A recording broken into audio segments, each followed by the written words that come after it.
For your prescription, choose the pharmacy and the price that works best for you, and then show your GoodRx coupon to your pharmacist at the drop-off counter. GoodRx works at over 70,000 pharmacies, including Walmart, Rite Aid, and Walgreens, and it works whether you have insurance or not.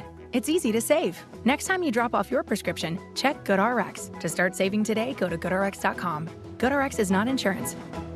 Air Comfort Service, heating, cooling, and insulation. Weather. Chief Meteorologist Dave Murray. Hot and humid, 100 for the high, 107 the record from 1980. Clear skies, 90s this evening, 80 for the low. Tuesday, partly sunny, hot and humid, 96, and we'll watch for scattered thunderstorms developing mid to late day on Tuesday. Scattered storms Tuesday night, some could be strong. Wednesday, still some scattered storms, but partly sunny skies dominate Wednesday and 82. This is 97.1 FM Talk. Chief Meteorologist Dave Murray. Shopping for jewelry is very exciting. It might be a little intimidating. It kind of depends on how much you've done it before, of course, just like anything else. But the Diamond Shop is the perfect place for novices and experts to meet in the middle because the Diamond Shop does jewelry correctly. It starts with great people who you can trust, and it ends with the very best in quality jewelry that you can purchase. When you go online to thediamondshop.net, understand that you can go there on the homepage, scroll all the way to the bottom, and there's a quick form that you can fill out to become a VIP. That's going to get you an extra 10% off your purchase. And they also understand that, it's an investment. It's probably going to cost you a little bit of money there to invest in a really beautiful piece of jewelry. And whether your budget is under $100 or it's 4 figures, 5 figures, I don't know what you got going on. It does help to make it 6 months, same as cash. They are out there to help you, to guide you, and to respect you through the entire process. And you can learn all about them. Of course, their store located in Clayton, but online at thediamondshop.net. Hi, I'm Bob Kershaw with Retirement Advisory Group. Are you worried about market volatility in this election year? Are you concerned your money won't last you through retirement? Hi, I'm Tammy Kershaw, and as a family-owned business, we are committed to protecting your retirement, whether you're nearing retirement or already retired. We have a lot of folks that aren't aware of all the new investment choices that are available, which give you growth and protection from losses at the same time. Are you aware of all the fees that you are currently paying? We can show you how to avoid those fees. So come in now for your free retirement review and get a second opinion on your retirement plan. And just for coming in, you'll get a copy of our latest edition book, Your Key to a Worry-Free Retirement. Let us show you how to retire with confidence. We are proud to say we haven't lost a penny of our clients' money in 38 years, and we won't lose a penny of yours either. Let our family help your family. Call us now at 314-993-9494 or go online to retirementkey.com. That's retirementkey.com. At Lakeside Renovation and Design, our secret sauce isn't just the tools we use or the materials we choose. It's our people. We're not just builders. We're local craftsmen, highly skilled in our trades. Our team takes immense pride in transforming homeowners' visions into reality. We're not just in the business of remodeling, we're in the business of making homes more beautiful, comfortable, and valuable. What sets us apart? Integrity and honesty. Our craftsmen exceed expectations because we care. Lakeside, where every nail, every cut, every detail is a testament to our commitment to you. Don't let a cold, sinus infection, or allergies ruin your day. Breathe easier, sleep better, and feel healthier with Navage. Visit Navage.com, Walmart, Walgreens, CVS, or a store near you. That is exactly what I needed to hear. Thank God someone here knows what they're talking about. That's us. That's right. Gotta love this American ride. All right, you need to take the time and get the full picture.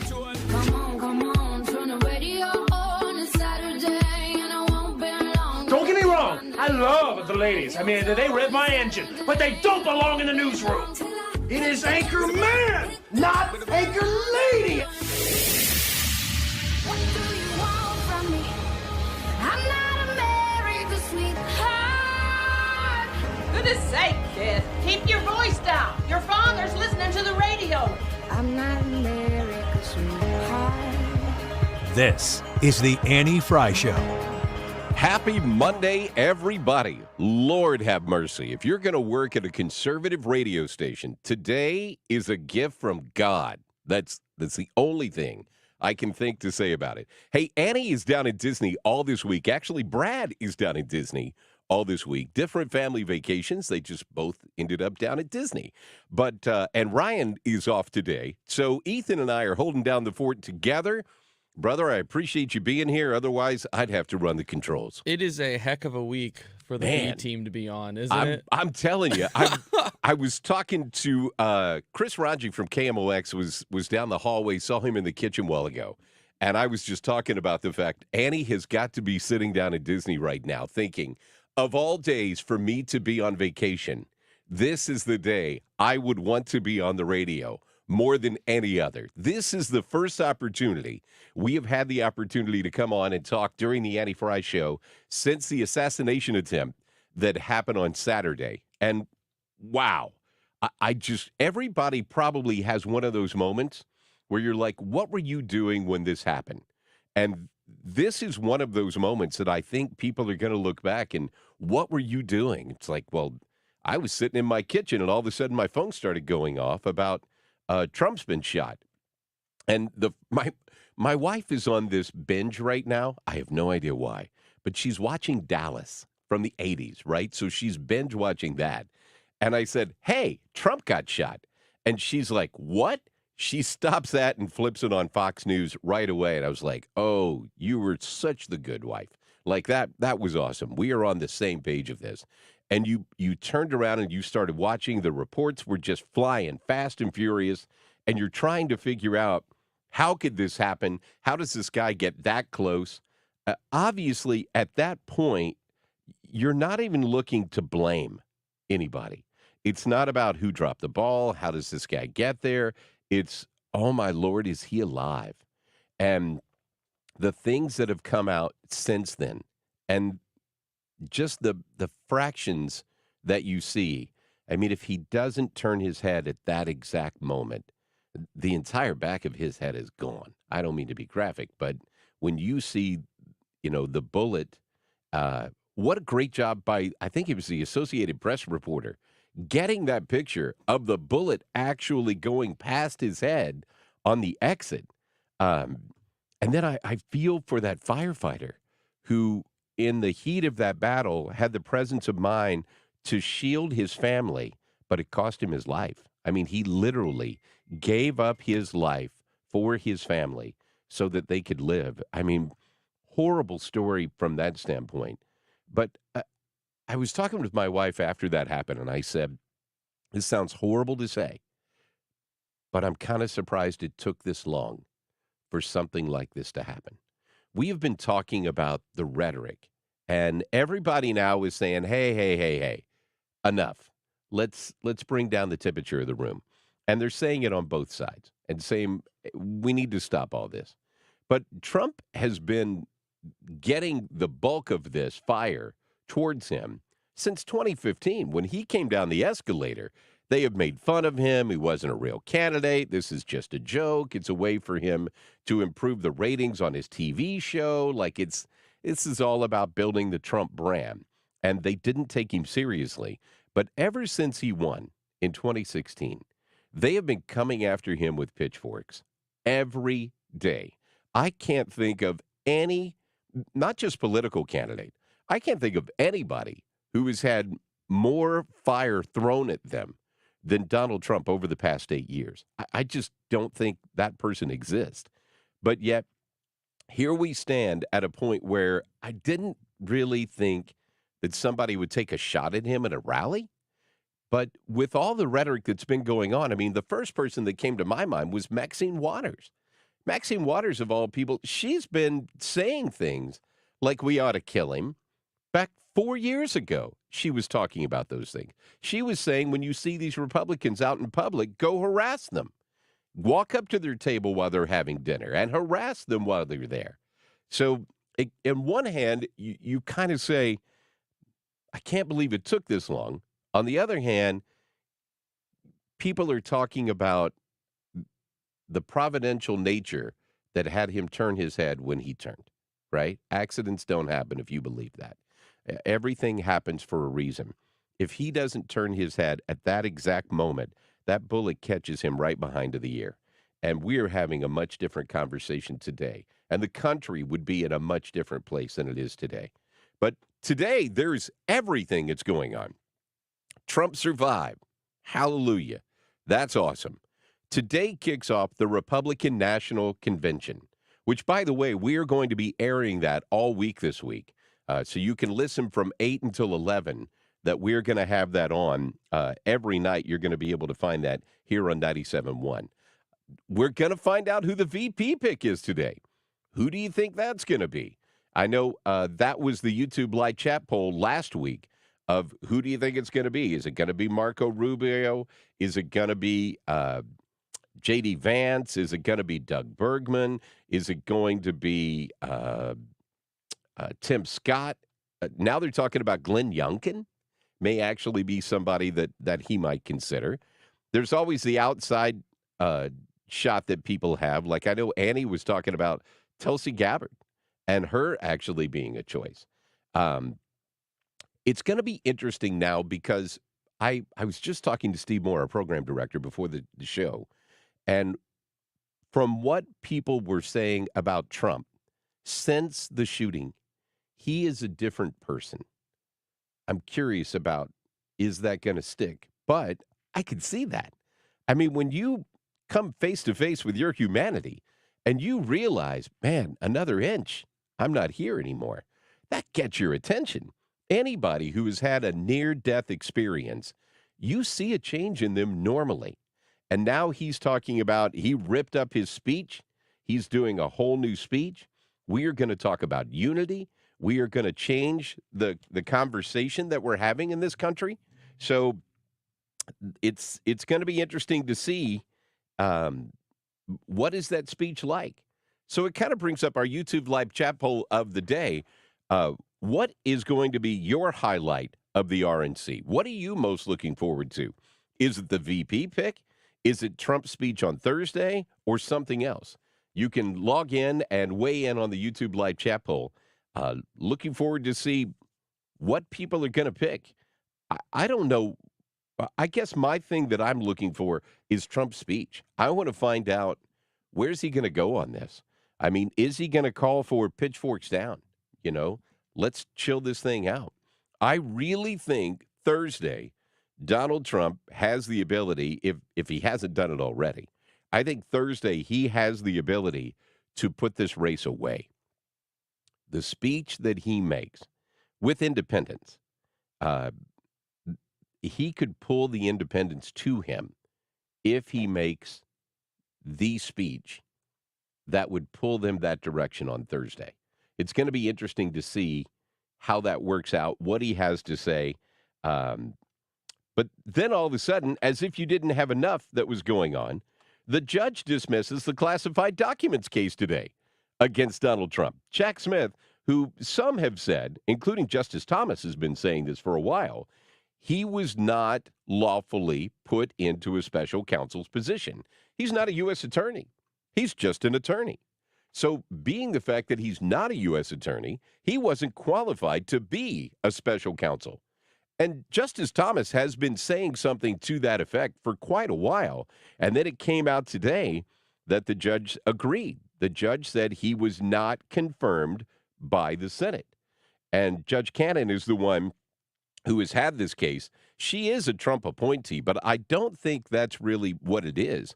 If you hear people talk about Judge Cannon, she has a reputation of being slow to make decisions. And the reason they give that she is slow to make decisions is she's very methodical and she's very thoughtful. So she goes through this and she makes sure, not that she gets it fast, but she gets it right. And a lot of people are saying she got this right. He was never lawfully appointed since the Senate never approved him. He was not someone who was qualified to be a special counsel. So that being the case, he can't go after Donald Trump. So obviously this is going to get appealed. So if they appeal it, which they will, then that's going to have to go through the court case. This isn't even going to be possible to go to court before the November election. So we're going to know. And like I said, I think on Thursday, Donald Trump can put this thing away. I think this could be game over on Thursday, and we'll see how it works out. So what a huge day of everything going on. Trump survives. He's changing his speech. The RNC is going on all this week. It's kicking off tonight. We're going to find out who that VP pick is going to be later on today or tonight. You would think that it's going to start linking out now that we know the person's going to get named today.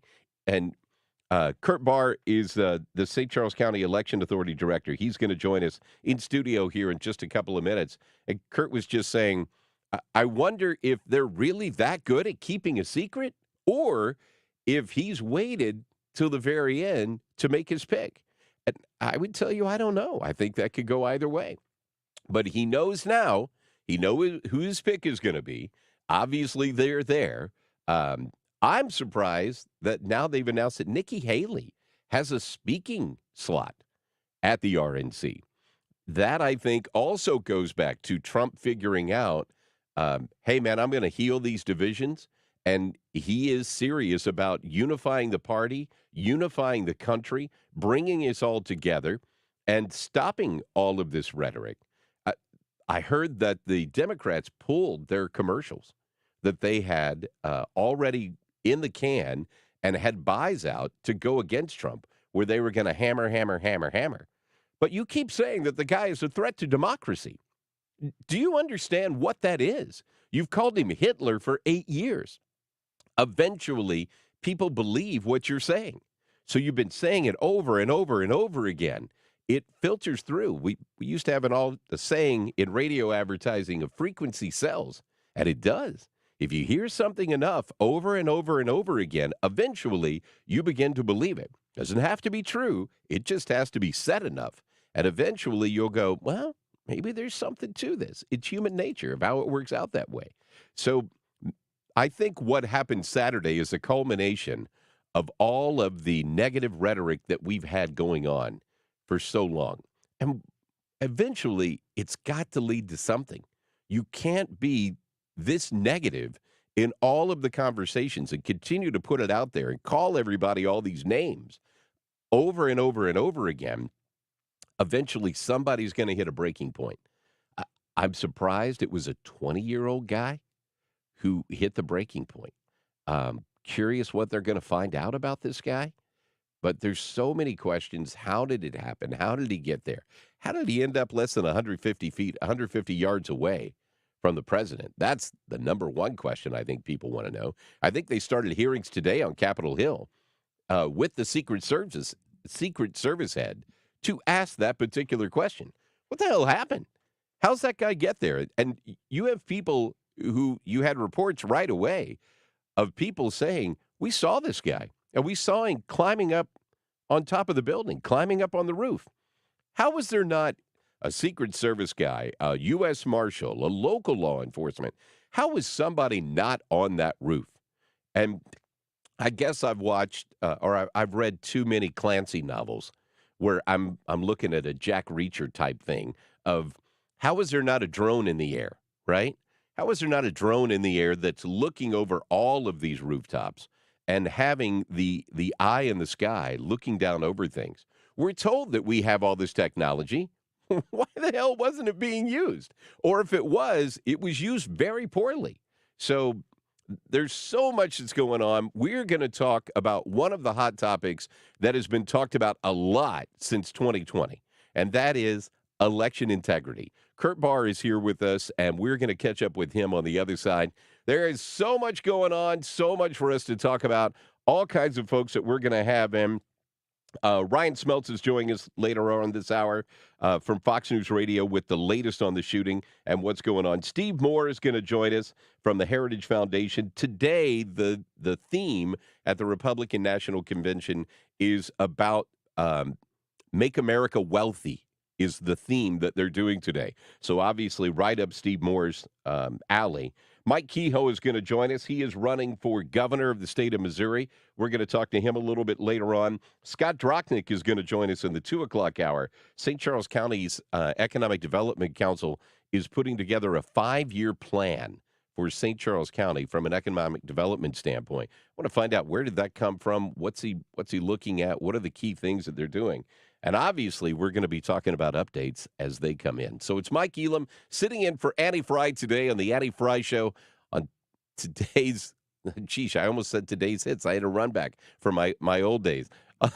St. Louis is home for conservative talk. So much to talk about on 97.1 FM Talk. You know, one of the things that keeps radio going is partnering with great people who have some sort of business and service that they are experts at, and we can connect the best listeners in the business, that's you, with the best people doing the business that they need. That's Michael's Flooring Outlet. When you're shopping for flooring here in St. Louis, if it matters to you like it matters to me, and I hope it does, shopping local is important. And Michael's Flooring Outlet, they have the quality flooring that you need, and they have it at a great price. Let's talk about the Techwood Select and Plus lines that they have. They have truly natural visuals that are going to be stunning to you and to all the people who walk into your home. Dimensional stability, long-lasting finishes. The Techwood Plus enjoys wider, longer planks and cleaner grades. So if you're looking for that hardwood aesthetic, they've got something for you. Whatever you're searching for, start or end your process at Michael's Flooring Outlet. You might start it and end it there.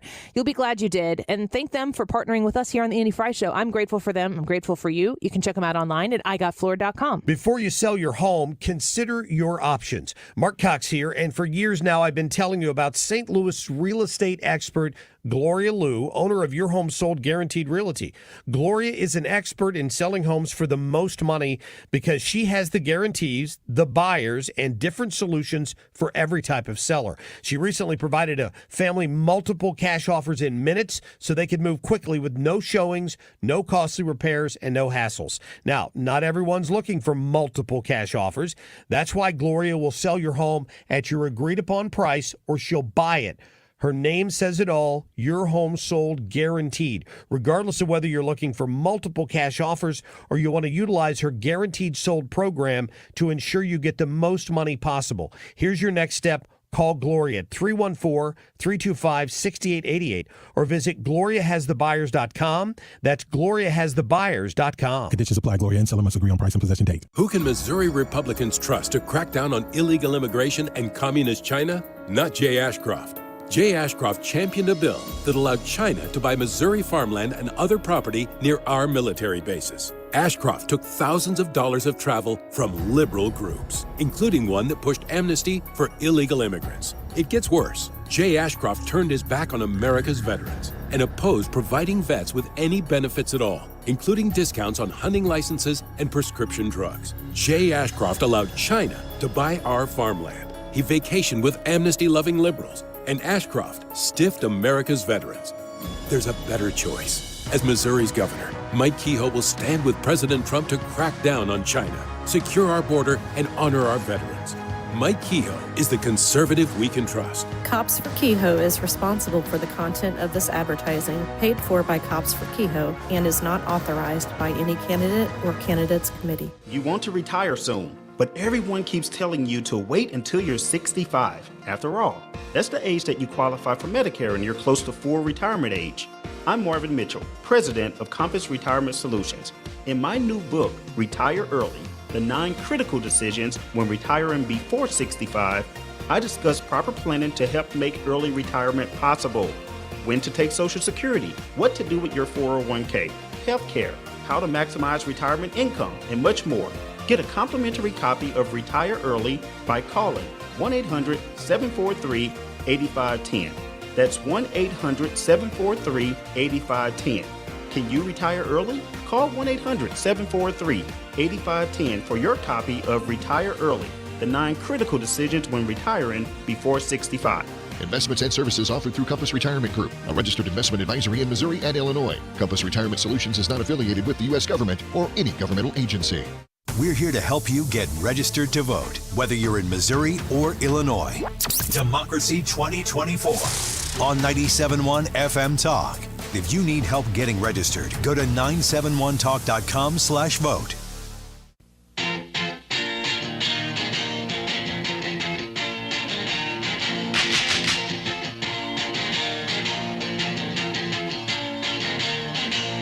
Interact with Annie on Facebook. The Annie Fry Show.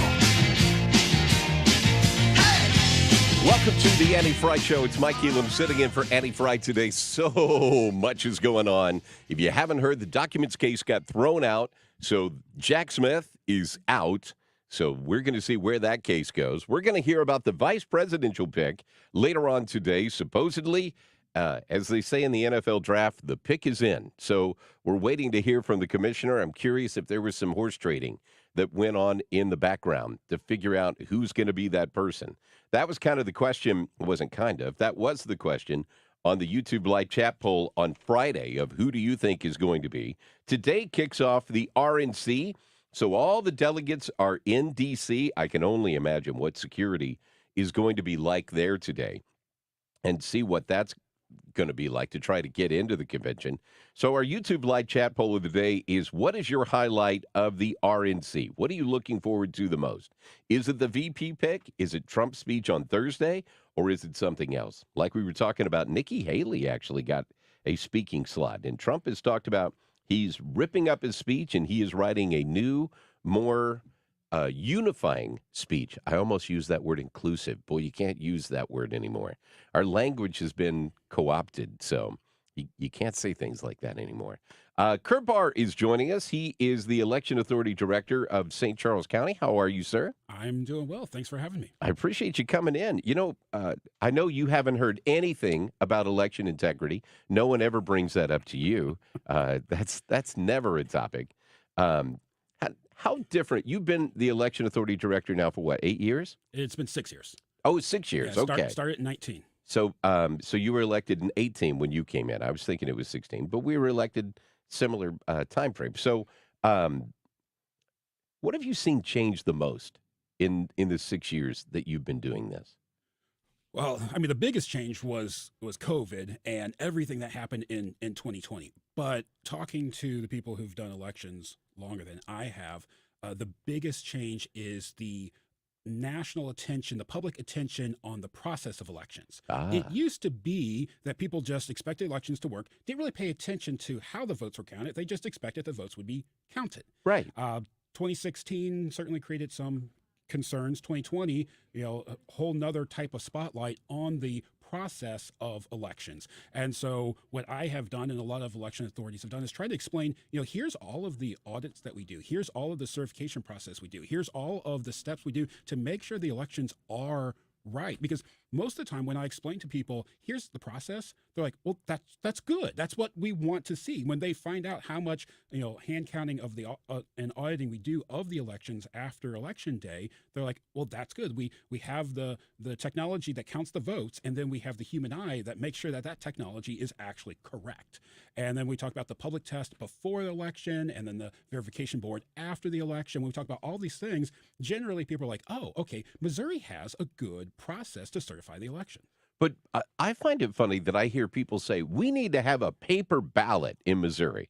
We do. We do. Every county in Missouri is a paper ballot county. There is not a county, or St. Louis City was the last jurisdiction, and they got rid of their machines several years ago. And so every voter is voting a paper ballot.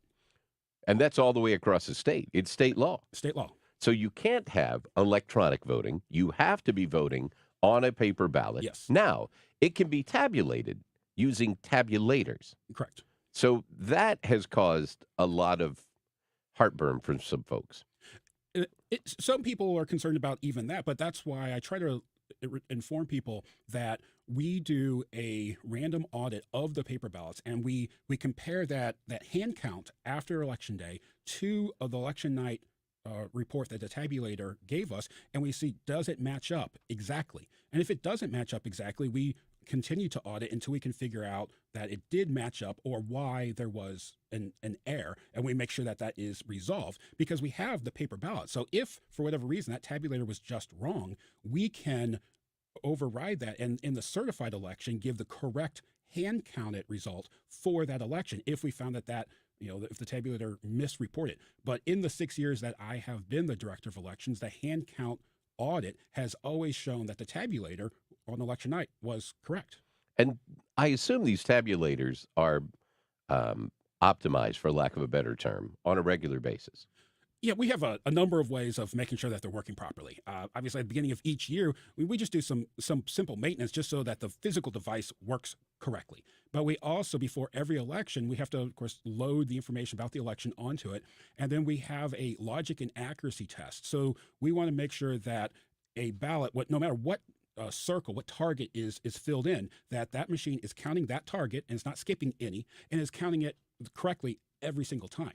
And so we have a process of doing that to make sure that it counts every vote recorded correctly every single time and isn't missing votes for any candidate or any ballot issue.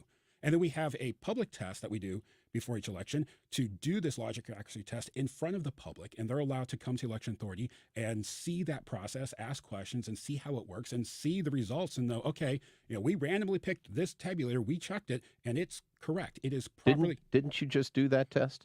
We will be doing it Thursday, the 25th at 10 o'clock at our office in St. Charles County. Okay. And that's open to the public? That is open to the public. The information is on the website. So if anybody wants to come and witness the public test, they can come 10 a.m. on Thursday, the 25th and watch that public test. There you go. So it used to be when I grew up, you had election day and everybody voted on election day. Come hell or high water, that's the day that we were voting. And some people still feel that is the only way that we should vote. But the laws have changed.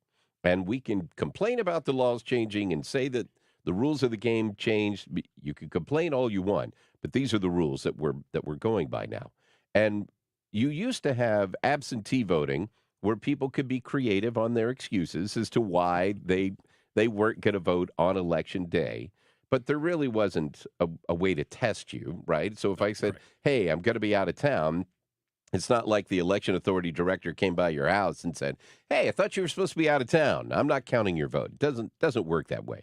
But now we do absentee voting that started in June, correct? June 25th. So 6 weeks before every election is when absentee voting begins. So for the August 6th primary, June 25th was 6 weeks out. That was the first day of absentee voting. That was the first day we mailed absentee ballots by mail. And it was the first day that people could come into the election authority office and in person with their photo ID absentee vote. But if you mailed a ballot, they had to request it. Yes. Okay. So you didn't just mail out ballots to everybody. We do not send a ballot to any voter unless that voter has in writing requested a ballot for the election. Okay. So you have absentee balloting, and that happens for 4 weeks? From 6 weeks out to 2 weeks out, it's in-person absentee voting. You're supposed to tell us, hey, I'm going to be out of town, or there's 6 different categories of reasons why somebody could absentee vote. Now we have no excuse in-person absentee voting for the last 2 weeks. So starting next Tuesday, starting next Tuesday. A week from tomorrow.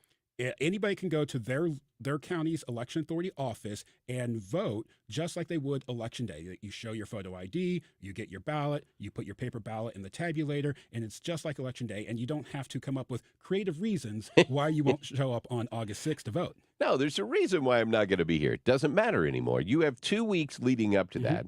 And your office is up on Turner Boulevard, yes, up at 70 and 79. So people can go there starting next Tuesday. What are the hours of operation that they can vote? In St. Charles County, we open at 8:30 a.m. to 4:30 p.m. Monday through Friday. Okay. And we have in St. Charles County, we have one satellite vote location. We partner with Element Church in Lake St. Louis. Oh, Lake St. Louis. Lake St. Louis area. Or as Tim Hawkins would call it, Lake St. Winsville. Lake St. Winsville, right there at Interstate 70 and Interstate 64, Element Church, very large church, and we use their location from 9 to 3 for the in-person absentee voting for those last 2 weeks. Okay, so that starts a week from Tuesday. Next Tuesday, you can start doing that. Is it that way all the way around the state? Yes, this is a state law. So every state has absentee voting for 6 weeks and has 2 weeks of no excuse in-person absentee voting for the 2 weeks before the election. For most rural states or rural counties, that's the courthouse where the clerk is resided. Okay. St. Louis City, St. Louis County, they have a lot more satellite locations. St. Charles County, we only have the one, but satellite locations is kind of a by-county type of a thing. So if you're in St. Louis County, how can you find out where you would go vote? St. Louis County's election authority has a pretty good website that has all that information. Okay. They also send out these mailers, which St. Charles County, we just sent out our election notification mailers this week with the sample ballot. St. Louis County does the same thing, and so in that mailer, it'll tell the residents, hey, here's where your polling place is, here's where their satellite voting locations are. So it's easy to find that. You should just go and look either at the Election Authority office website in St. Charles County or the St. Louis Board of Election. And you do have to have photo ID. You do have to have photo ID. So you need photo ID when you show up. They used to send those little cards. Yes. But we don't do those cards anymore. Now you do. You walk in with a photo ID and you vote there. I like the sample ballot because it gives you an idea. You can see everything that's on the ballot. Now, there's been a lot of talk about amendments that are going to be, issues that we're going to vote on over and above the candidates. But it sounds like in August, we only have a couple. So the legislature put two constitutional amendments on the ballot for August. One deals with the Kansas City Police Department budget and pay, dedicating 25% of their budget to officer salaries. And then the other one deals with a tax credit for at-home daycare facilities. Those are the two ballot issues that are statewide ballot issues that every voter in Missouri will see. And then there's a couple local fire board issues in St. Charles County. Other jurisdictions may have other local issues. You may have a school board, a fire thing, or something like that. The initiative petitions, those will be on the November ballot if there's sufficient number of signatures to gain ballot access for those. So for the last 2 months, all the election authorities across the state have been validating the signatures of the voters who've signed off and said, hey, yes, I think this should go on the ballot. And so we're still in the process of verifying that those signatures are, in fact, registered voters within our jurisdiction to say whether or not there's enough signatures to go on the ballot. And so those are still in the process of being reviewed, but we'll get access in the November election. You'll see the sports betting, the gambling boat on Osage Lake or Lake of the Ozark. There's a abortion issue, and then there's one more which I just forgot. But people think that the Secretary of State's office does all this, but it's not the Secretary of State's office that validates these signatures, is it? The signature gatherers give all the information to the Secretary of State, and then they farm out all the information to the counties. And each county election authority or county clerk then verifies the signatures of the voters within their jurisdiction and say, yes, this is a registered voter in St. Charles County, St. Louis County, wherever, and they are in fact registered. That signature matches up. And there's a process. We actually do look at every single signature and we compare it to the signature that we have in file in the state database, and we look to see, does it match? Is it the same or does it not? And I've even taken time to do this process myself. And for the most part, you do find, okay, if as long as they write cleanly enough, you have a clue who they are. Most of the time, the signatures do match. I have found a couple where either they've changed their signature so much it doesn't match. Not to the point where I think somebody's fraudulently filling it out, but there's been a few times I was like, this signature doesn't match at all. But for the most part, if you can identify them and they're in fact a registered voter, you can see, yes, that signature matches the signature we have on file. Okay. So some people may be wondering, why am I voting on Kansas City? Right. Why is Kansas City's fire have anything to do with me in St. Charles County? So back during the Civil War, the governor took over the St. Louis Police Department and the Kansas City Police Department. A few years ago, the state gave local control of the St. Louis Police Department back to the city of St. Louis, but the Kansas City Police Department is still overseen and controlled by the state. And so an issue dealing with how much of the budget for the Kansas City Police Department should be dedicated to the officers of the police department is a state issue. So anytime there's a change in Kansas City Police, it's going to have to come before the voters. Yes. Like that. Yeah. Okay. Anything that people should, if somebody says, I just have a concern about election integrity, what do you advise them to do? Well, I advise them first to go to our website. We try to put in a large number of FAQs to explain a lot of the questions that we get, the regular questions of, hey, what about this? What about that? To explain the logic and accuracy testing, the verification board, the hand count audits after the election, to try to explain all that. We even have several different videos showing that process.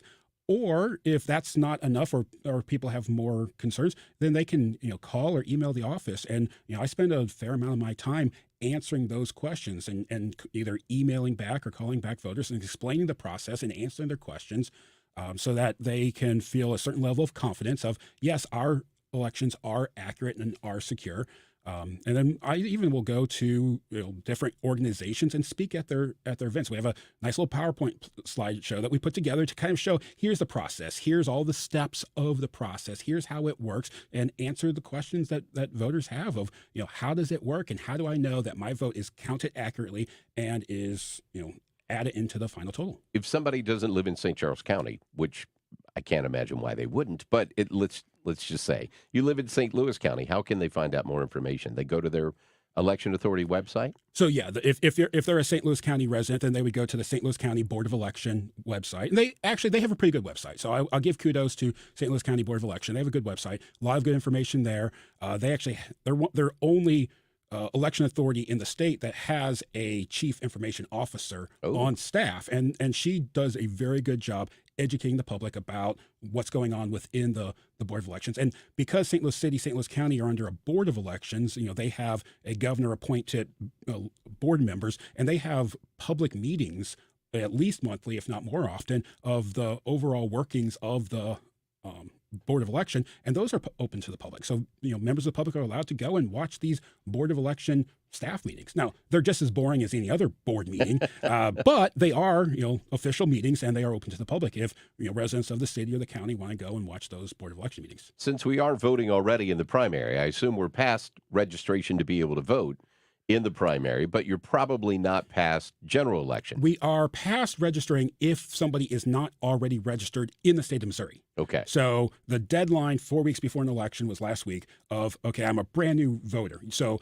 if you're a brand new voter and you register now, you'll be good for November, but not for August. However, if you are registered in Missouri and you move, you can still update your address and get a ballot throughout the whole process up until election day. Okay. So if somebody, gets wise, they move out of St. Louis County. Or like Ethan, they just got married. So, And then move into St. Charles County, they can come and, register in St. Charles County and still get a ballot in St. Charles County, even on election day. They just have to come to the election authority office the day of the election if they try to change their election address on election day. Well, planning ahead always seems to work good. That is Kurt Barr. He is the Election Authority Director for St. Charles County. I appreciate you coming in today. Obviously, the world kind of blew up over the weekend before we scheduled this, but I appreciate you coming in and making the time. It's always good to have you in studio. Oh, it's great being here. Encourage people to talk to your election authority. If you have questions about the elections, there's a lot of information that people throw out there that's not necessarily the best researched. There's a lot of people who have opinions, but opinions aren't necessarily facts. So it's good to talk with your election authority. That date again, if they live in St. Charles County and they want to come be a part of the public testing? Thursday, July 25th, 10 a.m. at the Election Authority office at 7970. There you go. That is Kurt Barr. We are going to talk to Ryan Schmelz on the other side about the shooting that happened on the president. We are going to catch up with him on the other side. It's Mike Elam sitting in for Addie Fry today on the Addie Fry Show on St. Louis's home for conservative talk, 97.1 FM Talk.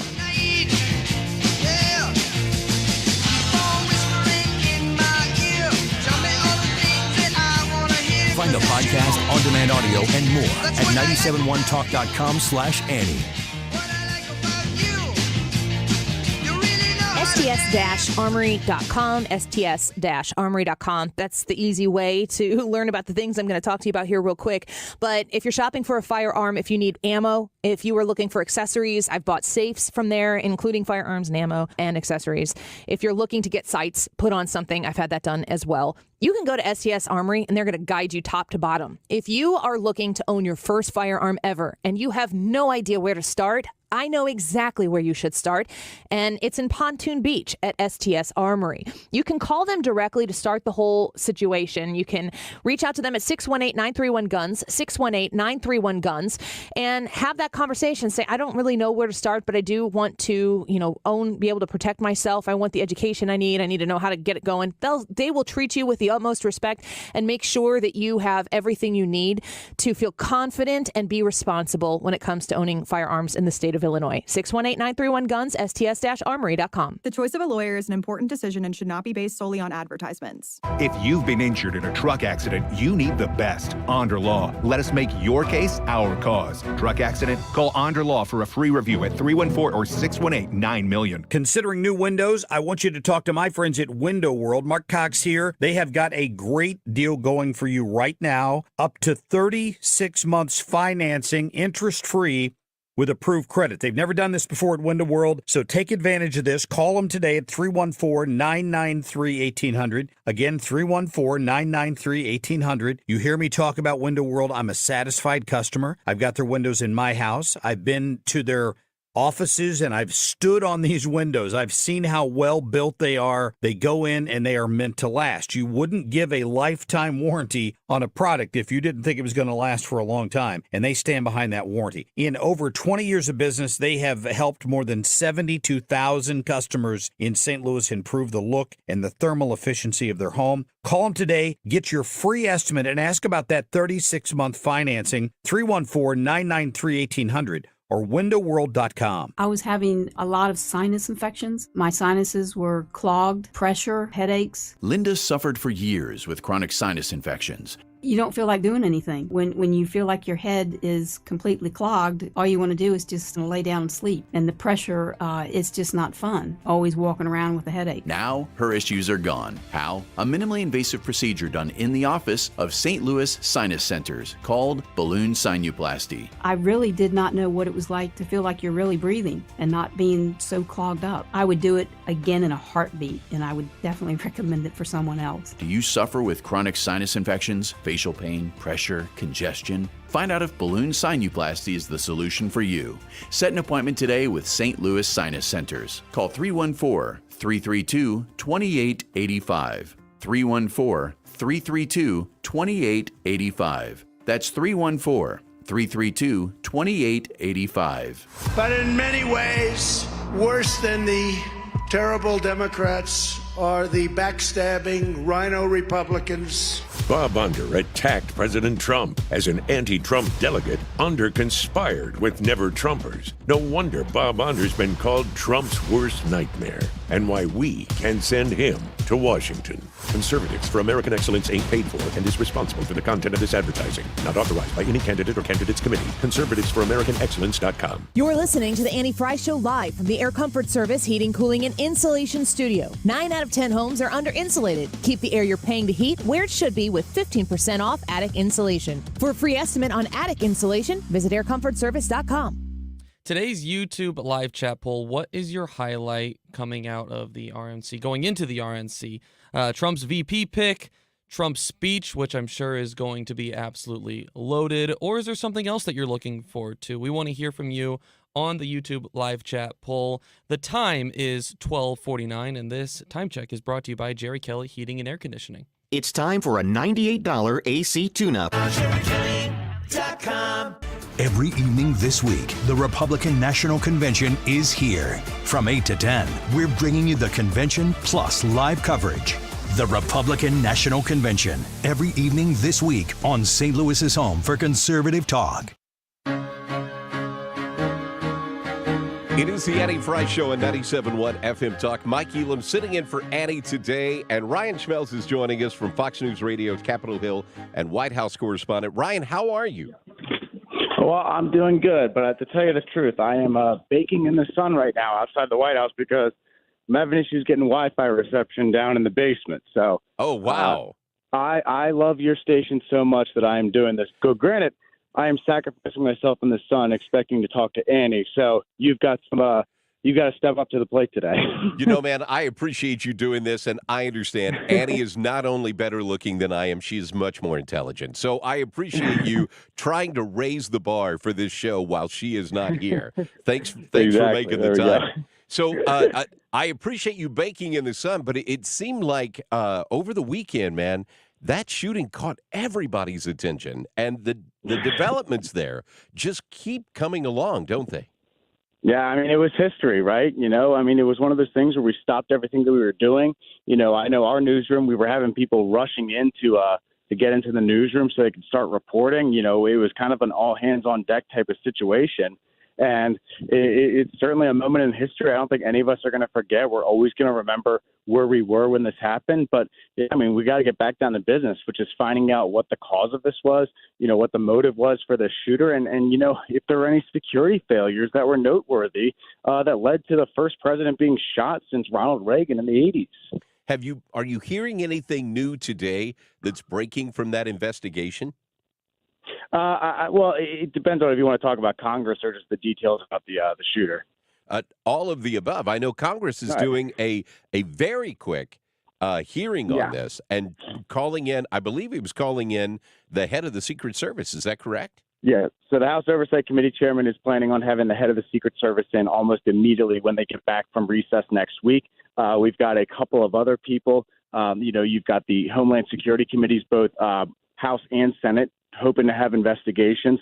What we understand is that this afternoon, the chairman of the Homeland Security Committee, as well as the ranking member, are expected to talk to the deputy FBI director. And then we are also expecting the Homeland Security chairman, as well as a number of other Republicans, to talk with the Secret Service director as well. So a lot of moving parts going on.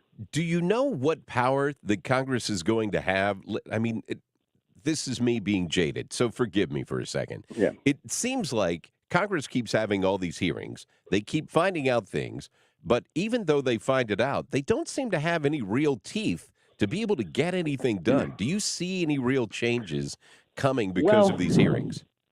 The reality is that the administration and the Secret Service director's back is going to be up against the wall with this one. Right. This is a pretty severe instance where you saw the president of the United States get shot, and based off a lot of what security experts have said has happened is that this was a failure from Secret Service. So if the Secret Service director is to blame for this, then yes, I mean this could whatever Congress does could be valuable information for the White House to utilize. But also keep in mind, we're in the middle of a government funding process. The appropriations process is kind of getting underway.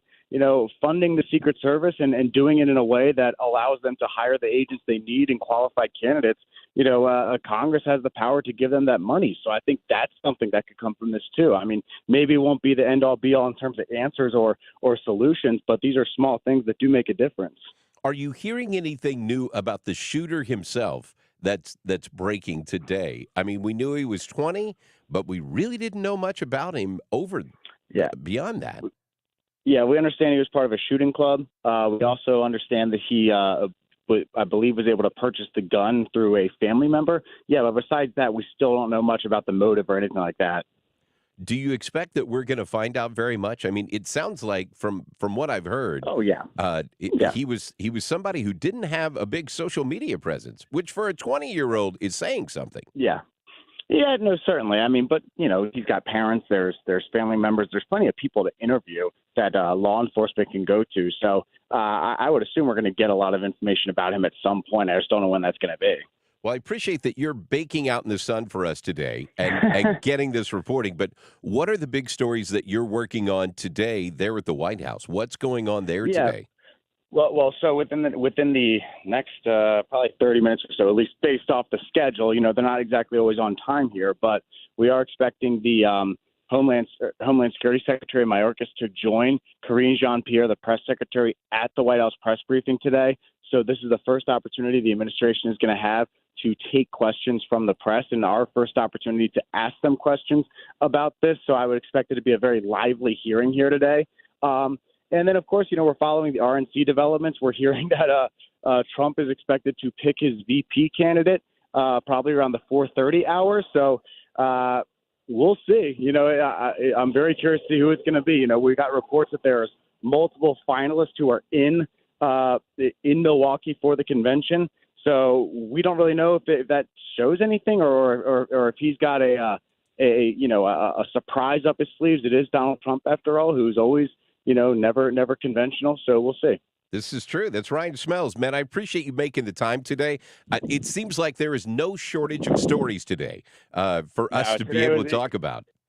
Yeah, of course, the day that Secretary Mayorkas is going to be talking about the or taking questions on the assassination attempt of Donald Trump, we also got the potential announcement for a VP candidate. So, I think the joke around the press right now is, well, they might as well have just done this all in one day rather than spreading it out and keeping it busy for us. So, maybe we'll get back to just a normal RNC week after this is over.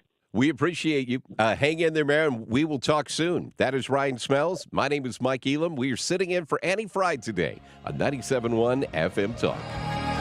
All right, it's the heat of summer. You know this, I know this. You need to make sure that your comfort zone is inside your house, reliably so, and that's where Air Comfort comes in. Air Comfort Service Heating, Cooling, and Insulation. First and foremost, I'm incredibly excited to know Corey so well and to his family, and the fact that they've now come together with Agers and everything. It's really exciting to see their businesses grow. Great people coming together to provide you even more great service. I have had Air Comfort Service out at my house for quite a few things. I have a new air conditioner from them. I have a new furnace from them. I had them install a water heater. They did an AeroSeal duct sealing. And as a paying customer at Air Comfort Service, I was grateful that my investment was going to really pay off down the road because we have a great quality system right now with higher efficiency, and I see that reflecting in my power bills. Also, with the AeroSeal duct sealing, it's fantastic that the air that we heat and cool is appropriately being dispersed throughout our house. That means we have to run our furnace and our air conditioner less. Find them online at aircomfortservice.com. If you have a problem with the IRS, believe me, it's not going away on its own. The IRS never gives up. They have endless resources, so they control the game. Well, your tax problems can end. I'm attorney Lance Drury with the Drury Law Firm,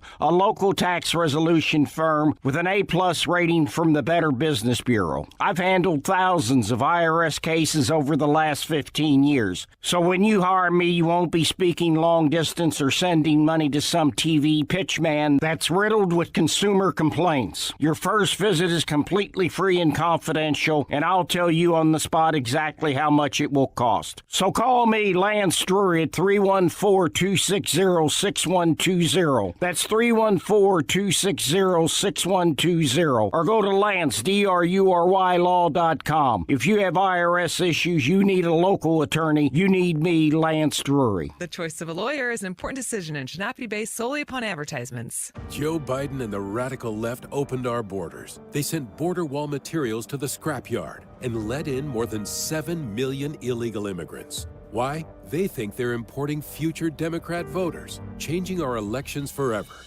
Mary Elizabeth Coleman is fighting back. She's a conservative mom on a mission, running for Secretary of State to save the integrity of our elections. Here's Mary Elizabeth Coleman. There are 77,000 illegals in Missouri. This isn't just an invasion, it's an occupation. I'm Mary Elizabeth Coleman, and I'm running for Secretary of State to save the sanctity of your vote and mine. I'll fight election fraud and ballot harvesting, and I will never let illegal immigrants dilute your vote. And I will stand up to the woke radicals who want to censor our speech, persecute people of faith, and repeal our Second Amendment rights. I'm Mary Elizabeth Coleman, and I approve this message. Paid for by Friends of Mary Elizabeth Coleman. KFTK FM Florissant. From the Under Law Injury Lawyers, GetJim.com studio. That's GetJim.com. 97.1 FM Talk. Always live on the free Odyssey app. Gavel in soon. I'm Lisa Brady, Fox News. The Republican National Convention officially kicking off in Milwaukee to nominate former President Trump just 2 days after he survived an assassination attempt. Trump supporters may have found themselves a brand new rallying cry just behind us on the RNC floor. A group of them gathered. They started pumping their fists and chanting, "Fight, fight, fight." That a nod to what the former president did on Saturday after he had been shot in his ear. And as a result of that shooting, he is now completely changing the speech he had planned. Fox's Bill Malugin, the former president, now planning to focus on unity. He also tells Fox's Brett Baer he will announce his running mate today. The shooting remains under investigation, including an independent review of security ordered by President Biden. The FBI considers the attack a potential act of domestic domestic terror as they search for the dead suspect's motive. The former president says he's thrilled with today's ruling from a federal judge in Florida dismissing the classified documents case against him, ruling that special counsel Jack Smith was not legally appointed. Here's part of what she wrote in this ruling. Quote, in the end, there does appear to be a tradition of appointing special attorney-like figures in moments of political scandal throughout the country's history.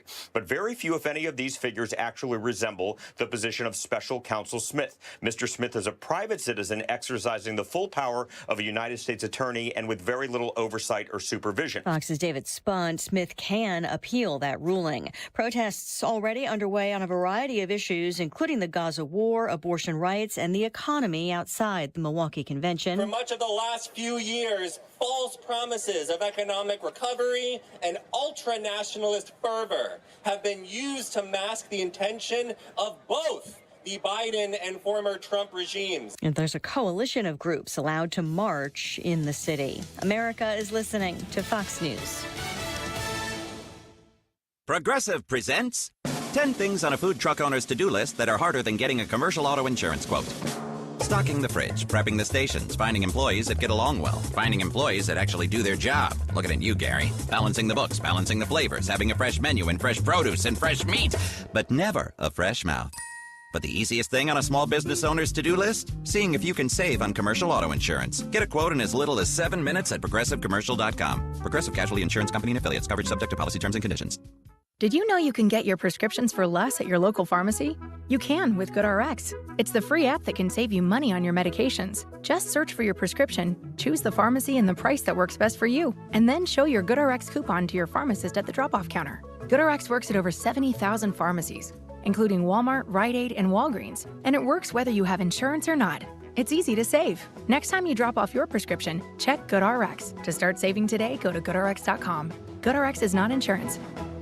Air Comfort Service, heating, cooling, and insulation, weather. Chief Meteorologist Dave Murray. Hot and humid, 100 for the high, 107 the record from 1980. Clear skies, 90s this evening, 80 for the low. Tuesday, partly sunny, hot and humid, 96, and we'll watch for scattered thunderstorms developing mid to late day on Tuesday. Scattered storms Tuesday night, some could be strong. Wednesday, still some scattered storms, but partly sunny skies dominate Wednesday and 82. This is 97.1 FM Talk. Chief Meteorologist Dave Murray. So you've decided that you need those replacement windows. Where do you start this process? And how do you know that you're getting a great deal? I want to encourage you to check out Window World online at windowworld.com or by a simple phone call, 314-993-1800. That's 314-993-1800. Give them a call, ask them any questions that you might have, and get your free in-home estimate. Again, on windowworld.com, they are going to do everything they can to make the system and the situation as simple as they can for you and offer you a great deal to make sure that you can finance the entire project that you need to get done. That's why they are offering right now, which is unprecedented for them, up to 36 months, same as cash financing. They understand right now everything's costing a lot more and they want to make the project that you still need to do in your house affordable. They trust in the windows that they sell and they are backing it up with a lifetime warranty for glass breakage, parts, and labor with the great windows that are simply the best for less from Window World. 314-993-1800 online at windowworld.com. Sick of those annoying ads slowing you down online? Introducing i3 Broadband's 100% fiber optic network with advanced whole home Wi-Fi. With speeds up to 8 gigabits, buffering is so yesterday. Our rock-solid connection keeps you streaming, gaming, and browsing without a hitch, thanks to our ad blocking feature. No contracts, no hidden fees, just pure internet bliss. And we've got a no-risk 30-day money-back guarantee. Dial 877-976-0711 or swing by i3broadband.com/STL. We're local, reliable, and committed to St. Louis. I can see clearly now thanks to the doctors at Ophthalmology Associates. Doctors Greg Birdie, Ranjan Malhotra, Robert Brusati, Andy Royer, and introducing Samuel Berry. You can too. Call 314-966-5000 or check out youridoc.com. That's youridoc.com. Hi, I'm Jim Brennan. If you haven't been to our Inverness community, don't wait. We're in our final phase. Conveniently located at Bryan and Feisey Road, not only will you get the legendary McKelvey quality, you will experience the extensive walking trails, 4 lakes, and pocket parks. We will build to order or select from one of our move-in ready designer market homes and save thousands, including our Sterling Ranch that has special 3.9% financing if qualified. Visit McKelveyhomes.com and move up to McKelvey. Every evening this week, the Republican National Convention is here. From 8 to 10, we're bringing you the convention plus live coverage.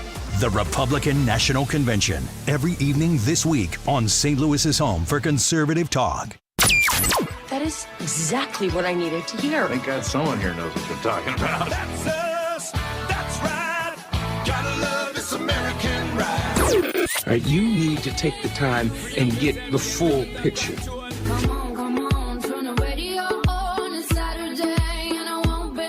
Don't get me wrong, I love the ladies. I mean, they rev my engine, but they don't belong in the newsroom. It is Anchor Man, not Anchor Lady.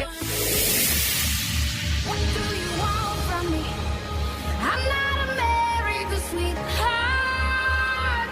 Goodness sake, kid. Keep your voice down. Your father's listening to the radio. I'm not America's sweetheart. This is the Annie Fry Show. It's Mike Elam sitting in for Annie Fry today on 97.1 FM Talk. If there could be a day of the most conservative topics that you could possibly squeeze into one, welcome to July 15th. We are here. The RNC started today. There's talk that we're going to have a vice presidential pick that's going to be announced a little bit later on today. But there's all kinds of stuff going on all this week, and you can catch the RNC live from 8 until 10 all this week on 97.1 FM Talk, so you can tune in and check that out. We are honored to be joined right now by Steve Moore, the Distinguished Fellow of Economics at the Heritage Foundation. Steve, how are you? Hey, good afternoon. I'm doing well. I'm obviously relieved that the president is fine and, escaped that bullet by about an inch or two, and thank God. So I'm feeling like, we literally dodged an incredible bullet that would have done great damage to, obviously, Trump, but also to our country. Have you had an opportunity to talk to the president? I have not. I'm headed out to tomorrow morning to the convention. I'll see him out there. But, he's amazing. I mean, it was an iconic moment, right, for our country when that shot was fired and it grazed his ear and fell to the ground. And then, the Secret Service was trying to hold him down and he rose up with that fist. I mean, I think everyone will remember that forever as, that's what a leader does. He's a courageous hero in this whole incident. And, talk about courage under fire.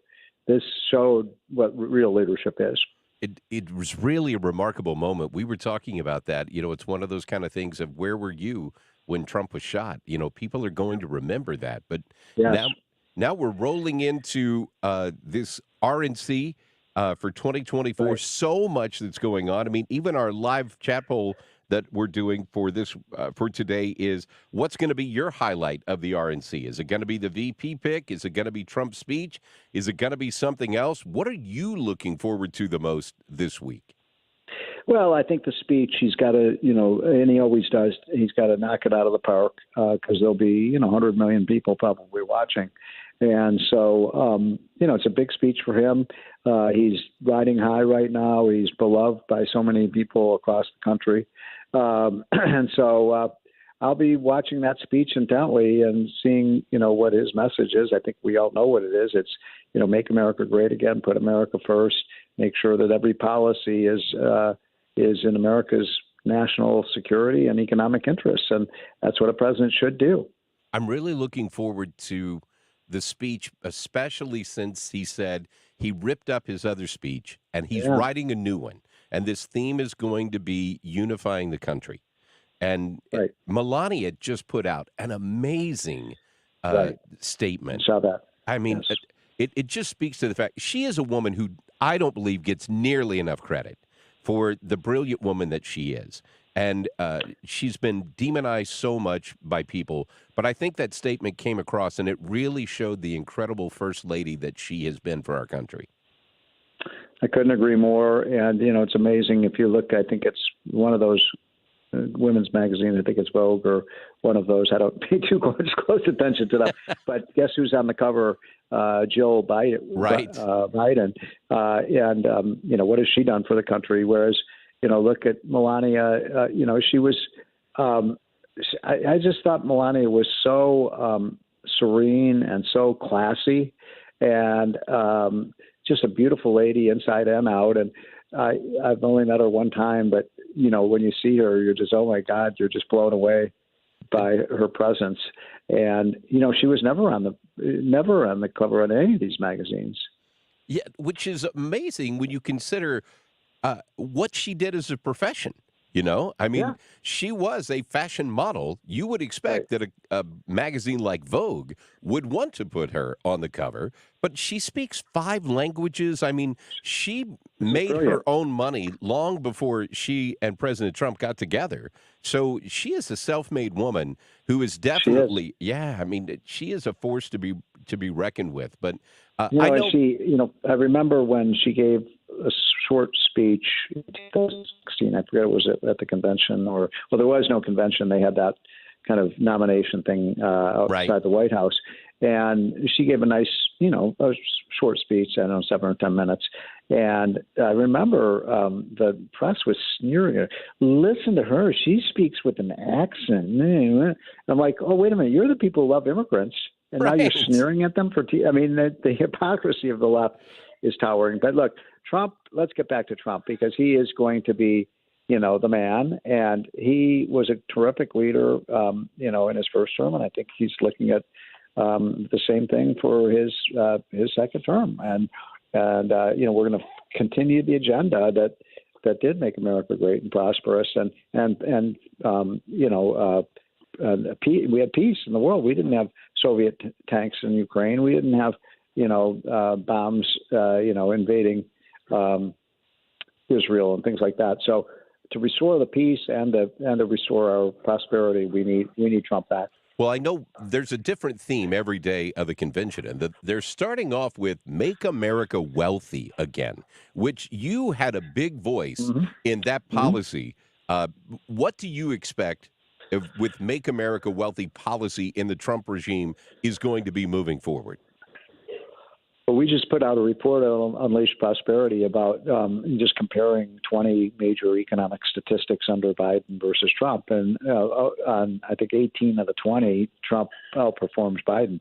So it's, I think Trump needs to emphasize better the economy did under him. And look, the public gets that. The latest poll has Trump Trump with about a 10 to 20 point lead in terms of who's better to handle the economy.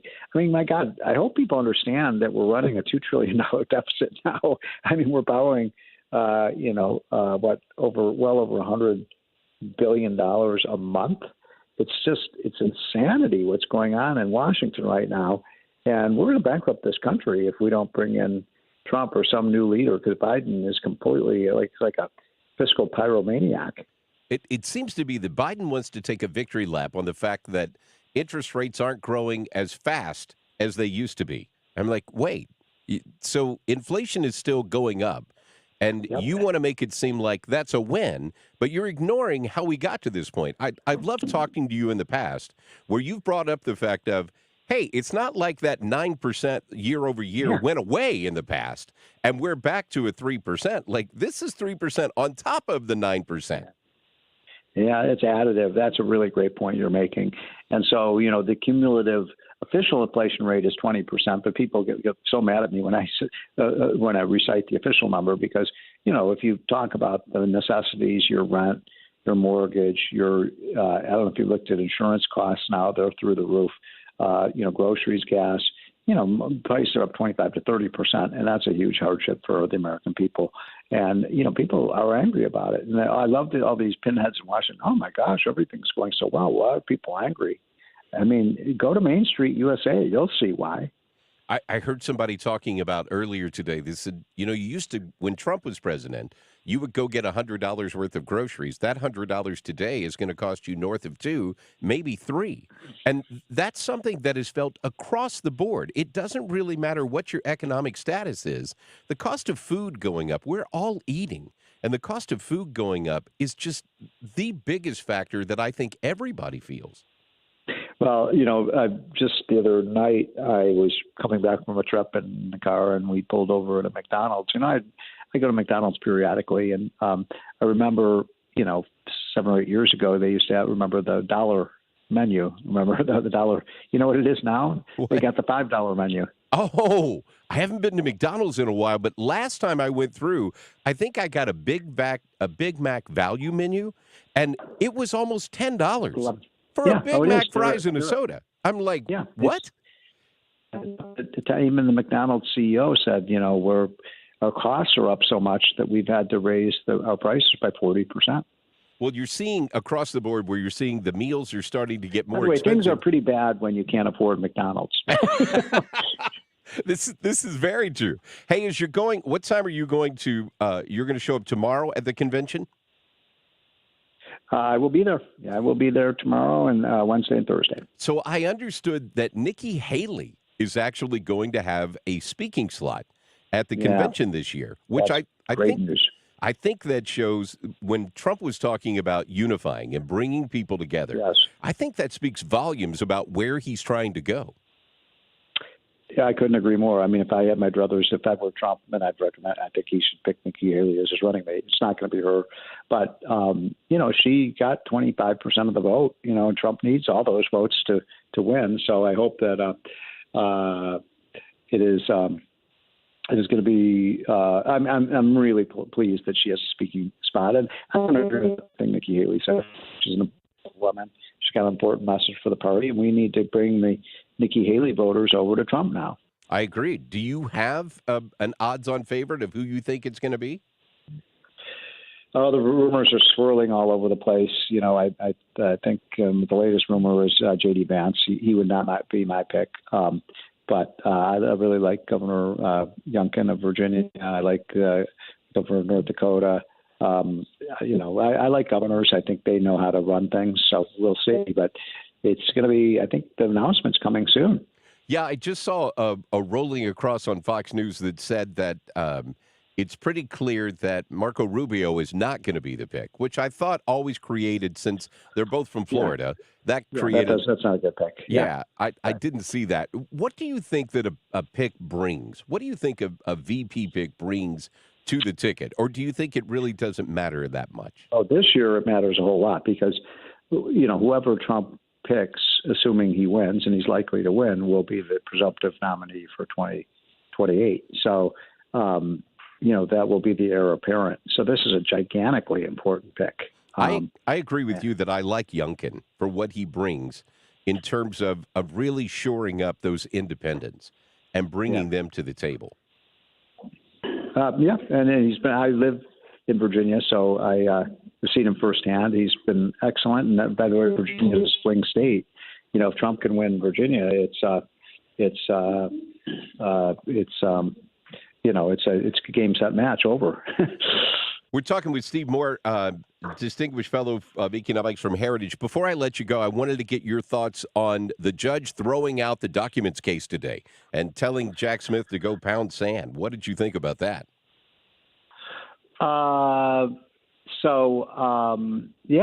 These cases are falling apart, aren't they? Every one of them. One by one. And so, this was just a wild goose chase to tie Trump up into knots. And, they got a phony guilty verdict in New York where 91% of the voters are Democrats. And, shame on the judge. You had a corrupt judge, a corrupt prosecutor, a corrupt witness. And that will be overturned as well. So, look, the jury should be the American people. We're going to vote and let us decide, not prosecutors and not Joe Biden. Well, Steve Moore, we appreciate you taking some time to being on with us today. I'm sure Annie is probably screaming from Disney right now because this was a day made for her to be on with every story breaking. It's perfect for conservative talk radio. So I'm sure she's going to have a lot to add. But we appreciate you being here. Look forward to what you're going to put into the platform as we move forward with the economic picture especially. And we appreciate you talking with us on this Monday. Thank you very much. Have a great week ahead. Take care. That is Steve Moore. We are going to talk with Lieutenant Governor Mike Kehoe on the other side. It's Mike Elam sitting in for Annie Fry today on the Annie Fry Show. St. Louis is home for conservative talk, 97.1 FM Talk.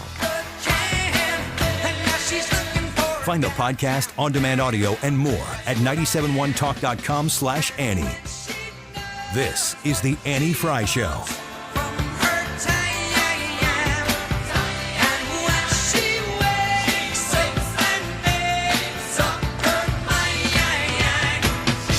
people today are just piling up credit card debt. Everything costs more. I understand that completely. With a family of 6, that just every expense hits you differently than it did a few years ago. With that, as credit card debt does pile up, maybe it's time to consider a bagel loan refinance. Stewart's American Mortgage, 314-324-4440, 314-324-4440. Stewie is going to help you. He's going to put you at ease. That credit card debt that is looming large over you every day, you're thinking about it, it's pressuring you, get rid of it. And do it with a bagel loan with Stewart's American Mortgage. It's a smart move. And when you talk to Stewie and you explain him, be honest with him, he is there. He's in your corner. He's going to help you. You are going to understand how the bagel loan refinance, where you pay no closing costs whatsoever, can really be a game changer in your financial situation. Start the conversation. 314-324-4440. 314-324-4440. Google the bagel loan, NMLS number 226715. A weak White House, an invasion of illegals, and the woke mob attacking our values. That's what Phil Cristofanelli is fighting for Missouri's future. He supported sending the National Guard to secure the southern border. He defunded sanctuary cities. And Phil Cristofanelli backs the blue to keep our neighborhoods safe from gangs, fentanyl, and human traffickers. He's been named one of Missouri's most conservative legislators year after year. Cristofanelli stands up to the radical left and weak-kneed Republicans. Pro-life, he helped pass one of the nation's strongest anti-abortion laws and defunded Planned Parenthood. Pro-Second Amendment, he stood up for our gun owners and constitutional rights. And Cristofanelli is keeping men out of girls' sports and locker rooms. Phil Cristofanelli, an unwavering conservative for state senate. Paid for by friends of Phil Cristofanelli, Dan Raker's treasurer. Getting quality employees to fill positions in your company is essential.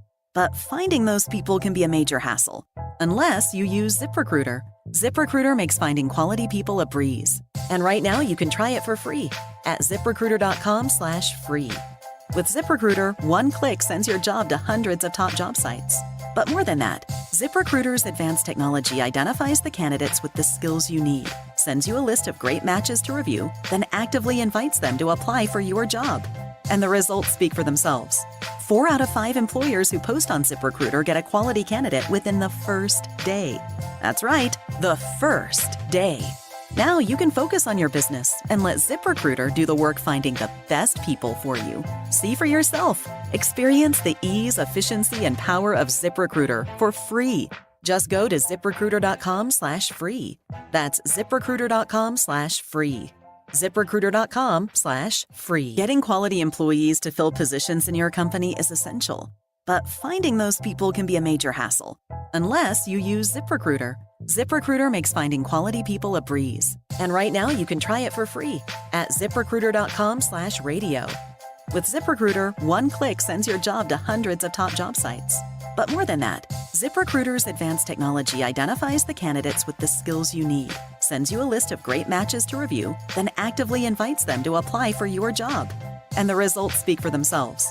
4 out of 5 employers who post on ZipRecruiter get a quality candidate within the first day.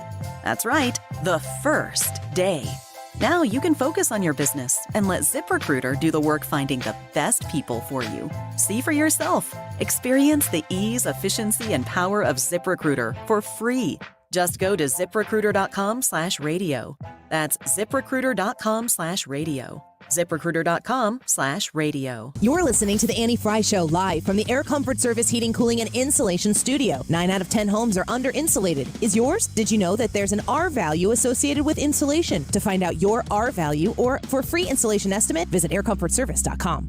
The Mark Reardon Show. Carl Cannon, Washington Bureau Chief for Real Clear Politics. When you create this narrative within the Democratic Party, I'm talking about, that he's been a great president, that's not what a majority of Americans think. A majority of American people think that President Biden hasn't been a great president. Weekdays from 3 to 6.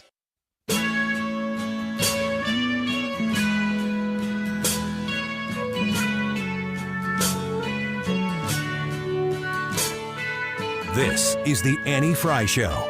Follow Annie on Twitter at Annie Fry Show.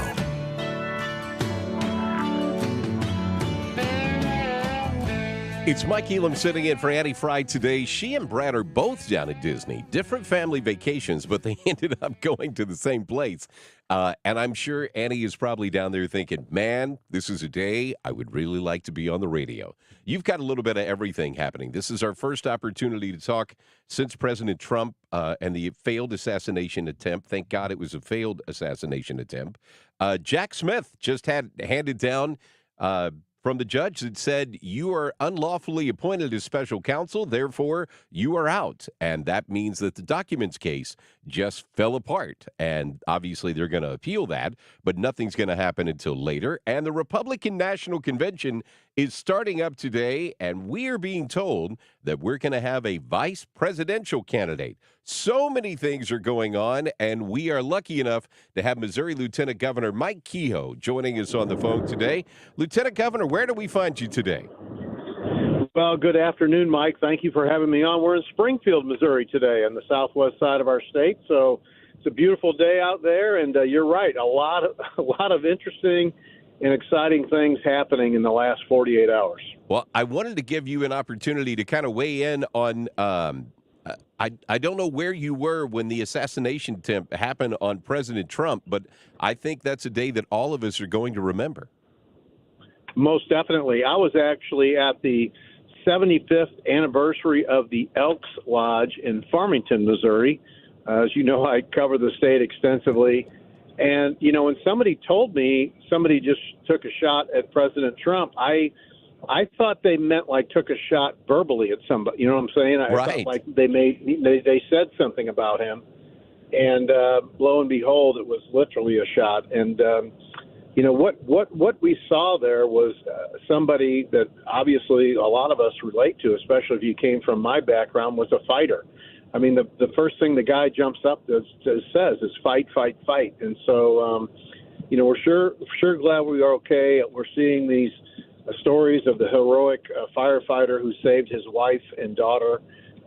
Sure, our thoughts and prayers go out with that tragedy, and two others still recovering, but I'm sure happy, and I think many, many, many Missourians and Americans are happy that President Trump is indeed safe. By the way, there is a GoFundMe page that was started for the firefighter who was killed and the two other folks who were injured that I understand are recovering nicely. But President Trump has even endorsed that, and I know folks are making donations to try and help that family out. I know you have a special connection with firefighters, but it just goes to show you know, that's who a firefighter is. They put themselves in harm's way, and as soon as he heard the shot, he leaned over to protect his family and gave his life trying to protect his family. It's those first responders have that in their heart. You know, unfortunately, Matt Tobin was a Boone County firefighter who lost his life in line of duty of water rescue. This past week, Claudia and I had the incredible honor to go meet with his family. He's born and raised in Union, Missouri, so the visitation was in Union on Friday, and I visited with his wife and two sons and his mom and dad, his mother-in-law and father-in-law, and the sense of pride and family surrounding a very tragic event was incredibly emotional. And that's who our first responders community are. They circle the wagons. They are the family of those family members who have somebody who has fallen. I'm sure up in Pennsylvania they'll do the same thing for that firefighter's family. And it really brings a sense of pride to you when you see that kind of reaction from the first responder community when there's a tragic incident like that. You know, you're exactly right. When you saw that play out on screen, it really gives you a sense of pride that we have those people who are willing to put themselves in harm's way and protect us. So many things that are going on today. We're starting to get some news about this VP pick. And people are, it's kind of like they're voting people off the island. I mean, we're being told that Doug Burgum is not going to be the guy. I saw earlier that Marco Rubio has said he is not the pick. So obviously they would know by this point if they are. Do you have anybody in mind that you think is going to get this VP pick? Well, I think there's a lot of really close ones. My guess is J.D. Vance out of Ohio. Marine, military, served our country, incredible story. Tim Scott, I don't know if he's been thrown off the island yet while I've been in meetings, but I've always thought he had a pretty good shot of getting in there. I've actually met him at a Trump rally up in New Hampshire many months ago, and so very impressive person. And so it's, Trump is really good. You remember that, everybody kind of made fun of the movie, or the show, I should say, The Apprentice, but he was pretty good at vetting people. And so I'm sure for this very important spot that is the one heartbeat away from the most powerful man in the world, Trump will understand the gravity, especially after this weekend, on how important that pick is. And I'm sure the president will pick somebody who we can rally around and help beat the crazy people we have in Washington, D.C. right now. Well, we were just talking with Steve Moore right before you, and Steve Moore was talking about the fact that this is really the person that he picks is really setting up the pick that we're going to have in 4 years from now. So this obviously, assuming that Trump wins, this would be the pick that's going to get them set up to be able to take the nomination in 4 years from now. So that's exactly right. And I think they understand that importance of this pick more than any other pick probably in history when presidents are considering a vice president. It's always a big deal, but this is a really major long-term strategic pick. I agree with you completely. Did you see the story that the judge threw out the classified documents case earlier today, and so now the classified documents case with Jack Smith has been pushed to the side? Yeah, well, Jack Smith was just a horrible political pawn there, just going after the president for 100% political reasons. And I know the president's happy to see that, but I think many people across the country and Missourians are happy to see that we can get down to the sense of who's going to do what for this country instead of this, this political pandering that the Democrats are doing. Look what they've done to this guy. They've tried to do everything to him. They've tried to bankrupt him. They've tried to throw him in jail. They've tried to do anything. And this guy stands up and says, fight, with blood on his ear. That's who I want. That was a great photo, especially with the American flag back behind. That was an iconic photo that you're going to see. I am looking forward to his speech on Thursday. He has said that he tore up the speech that he had, and he is starting over, and he's starting with a focus of unity and trying to bring the party together. And, Lieutenant Governor, I really feel like Thursday, this could be game over. If he gives the speech that I believe he's capable of giving, it will pretty much end this election on Thursday, and he will put this thing to bed. Yeah, he speaks from his heart as well. There might be notes to jog his memory, make sure he stays, kind of in the order of what he wants to say things. But he really does. Once that man has what he's got made up in his mind, in his heart, that's what comes out of his mouth. And I think Americans are going to really resonate around not just Republicans. I believe independents and others are going to really rally around this speech. And I think he has the ability to hit one out of the park, and I'm looking forward to him doing that. Well, it's going to be a big week all week for the Republican National Convention, and we want to remind people from 8 to 10 every evening, you can hear that here on 97.1 FM Talk. We're going to be broadcasting that. I do want to talk to you about your race. So you said you're down in Springfield. I assume you've got the bus that you're out traveling in right now? Well, Monday's the down day for the bus, so we kind of get things ready for it and get that thing ready. It'll hit the road tomorrow. We do Tuesdays through Saturday on the bus, so we will go tomorrow. We'll be in Lake Ozark, and then at Vienna, Missouri, and then in St. James, and in Waynesville, Rolla, Lake St. Louis. We'll end up in Sykeston at the end of this week and do a couple of things there, and then Cape Girardeau, Perryville on our way back up on Saturday. So I know we've counted now 4,615 miles in the first 7 weeks on the bus and 144 stops.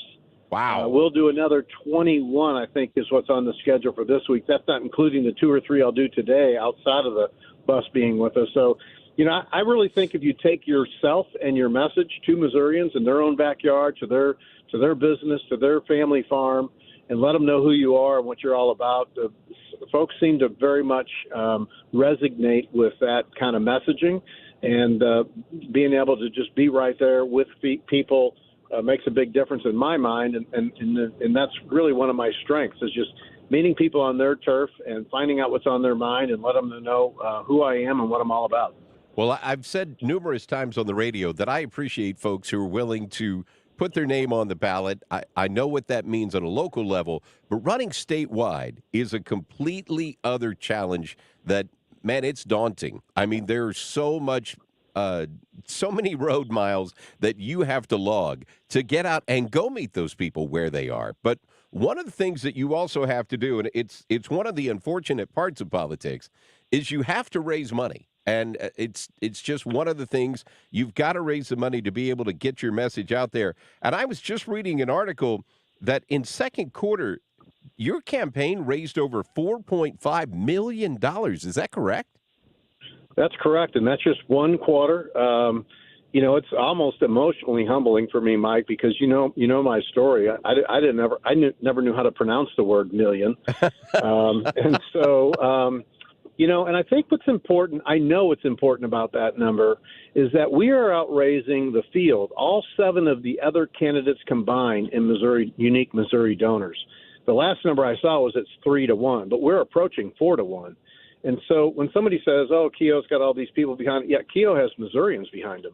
And as you know, when you go out and meet these people, as just we were talking about, in their own backyard, and my wife had somebody at the gym this morning, gave her a check and said, I love what Mike's doing and I want to support him. I mean, yesterday after church, I had somebody come up and say, I'm going to be out of town for the election, but I've already voted for you and I'm praying for you. It's really a humbling experience to have these folks invest in your message and say, we believe in the direction you want to take the state. And so the fundraising numbers definitely reflect that. Just in this quarter alone, we'll have outraised most of our opponents 2 or 3-1 in dollars as well. So that definitely is a sign that people trust in what you say and think you have the right direction to move the state forward. I don't know that I've ever seen more statewide groups endorse a candidate more than you have had. I know there's over 25 groups that have endorsed you, and I want to say there's at least 4 or 5 of those are law enforcement organizations. So I know you're tight with firefighters, but obviously law enforcement community is definitely on board with Kehoe. Yeah, we have now set the record on endorsed organizations. We'll be announcing our 26th one later on this week. But yes, every statewide law enforcement agency is behind us because they believe we had the best plan. We will have the best plan when my hand comes off the Bible of dealing with crime. We have a day one crime plan, and that's why the Fraternal Order of Police, the State Highway Patrol Troopers Association, the Peace Officers Association, which is essentially the chief of police, and now just a few weeks ago, the Missouri Sheriff's Association have all gotten behind our candidacy. And in addition to other first responders, you're right, the firefighters have been on board a long time. I tease everybody that if you were an Irish immigrant from North St. Louis, your family was either a fireman or a policeman. So these are my people, if you will. And so all kinds of ag groups, 7 or 8 of the top statewide ag groups, business groups. It's University of Missouri Flagship Council, the Alumni Association there. So we've been incredibly pleased with that endorsement group, and no other gubernatorial candidate in state history has had this many. And just, again, I think along with the fundraising number, as we meet people, we tell them our vision and what we want to do to move the state forward, resonates with an awful lot of people, and we're hopeful those folks resonate into votes just 22 days away today on August the 6th. I was talking with my friend Scott Fawn the other day, and he jokes about how he does the Missouri F-150 tour and driving around the state of Missouri. I love him for driving an F-150, by the way. There you go. Yeah. I don't know if he got that at Kehoe Ford or not, but I know he's got him an F-150 that he's out there driving. But he was talking about just judging signs and what he sees as he drives across rural Missouri especially. And he said, the Kehoe signs seem to be everywhere. And he was talking about your campaign seems to have the momentum. And we were just talking about all the fundraising. And it seems like you're setting fundraising goals that we've never seen for a governor's race before. You've got the endorsements, like you just talked about, more than anybody else has ever had. What do you attribute all of this momentum that's getting behind you? Where do you think that's coming from? Well, we have a great team, number one. The people who are helping me are a great team. You've met my wife, Claudia. I tease people. Most people like her better than me. She's an important part of that team. And all these endorsed organizations are introducing me to their members as we travel across the state. And that's where a lot of those signs are going up on the side of a barn from a Farm Bureau member or Cattlemen Association, or maybe a first responder puts a sign up for us. And as we meet those people, that quite honestly, as I said earlier, is if I have a strength, if the good Lord gave me any kind of talent besides being able to pick a good bride, it is that I love interacting with people. And, Mike, you know my story. I definitely know what hard times are, and I know what hard work does to get you out of hard times. And people resonate with that message. They like the fact that I'm a first-generation farmer, and I don't have farm hands running my farm. I fix the hydraulic hose. We haul the hay together. We work the cattle ourselves. We've built our own business, several businesses up from the ground. And folks love to hear that American dream story. And quite frankly, anybody can live that American dream. And many of your listeners today have had that experience. So I love to interact with people, but our team has done a really good job of making sure we get a lot of introductions. Our county coordinators, we got a county coordinator, at least one in all 114 counties, in some places more than that. They do a good job of introducing me to their people. We go to businesses and have they'll take a lunch break with a business. This happened in Neosho the other day, and in Fenton this last week, a couple places where they just have their employees take a lunch break and come hear who I am and what I'm about. So that's the part I really like. I tell people all the time, I love the people part of the business, the politics, not so much, but the people part of the business I love. We're talking to Lieutenant Governor Mike Kehoe as he is trying to bring home this election. We had Kurt Barr on with us last hour and talking with him about elections and election integrity. So starting Tuesday, a week from tomorrow starts no excuse early voting, that people can go in and start voting right away. What's your plan to try to bring this thing home over the next 3 weeks? Well, that's part of the plan, is to let people know we have Republicans, meaning we, are not great at voting in primaries. So there's some statistics out there that over 30% of Republicans who vote in November did not vote in August. And it's for sometimes good reasons. They're taking their kids to school, they're on vacation, or they're just good conservatives and said, whoever everybody else votes for, I'll vote for that person in November. We really need to drive people out and let them know that you're going to pick your next governor on August 6th. And we are working with our endorsed organizations, young people across the state as well, in addition to the endorsed organizations, to let them know that you can start voting legally on July 23rd for 2 weeks. So get to the polling place of your choice or your county courthouse, whichever place you like to go to. And we're asking them to pull a Republican ballot and vote for Mike Kehoe. We're going to really drive hard that get out to vote effort. And I'm sure many candidates will do that. But our plan to do that will drive a lot of people out, and we're going to make sure we enact that plan. Well, Lieutenant Governor, we appreciate you making some time for us. I know you're out on the road all the time, so thanks for being so generous with your time for us all the time, and we look forward to catching up with you again. I very much appreciate you having me. It's great to connect with you and your listeners. And 22 days ago, we got our foot on the gas pedal, and we're not going to let up. There you go. That is Lieutenant Governor Mike Kehoe joining us. We appreciate the time. We're going to talk next hour to Zach Smith. He is the Senior Legal Fellow of the Heritage Foundation.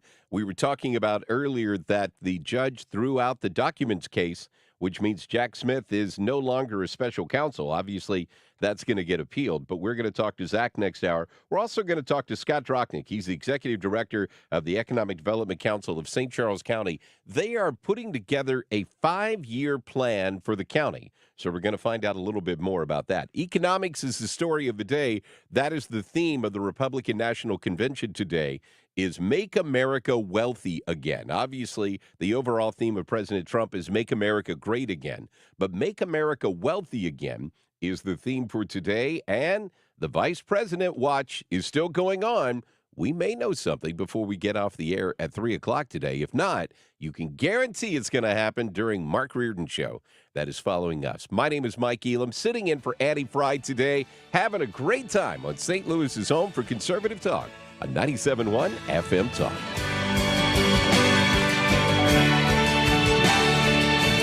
This is the Annie Fry Show. Find the podcast, on-demand audio, and more at 971talk.com/Annie.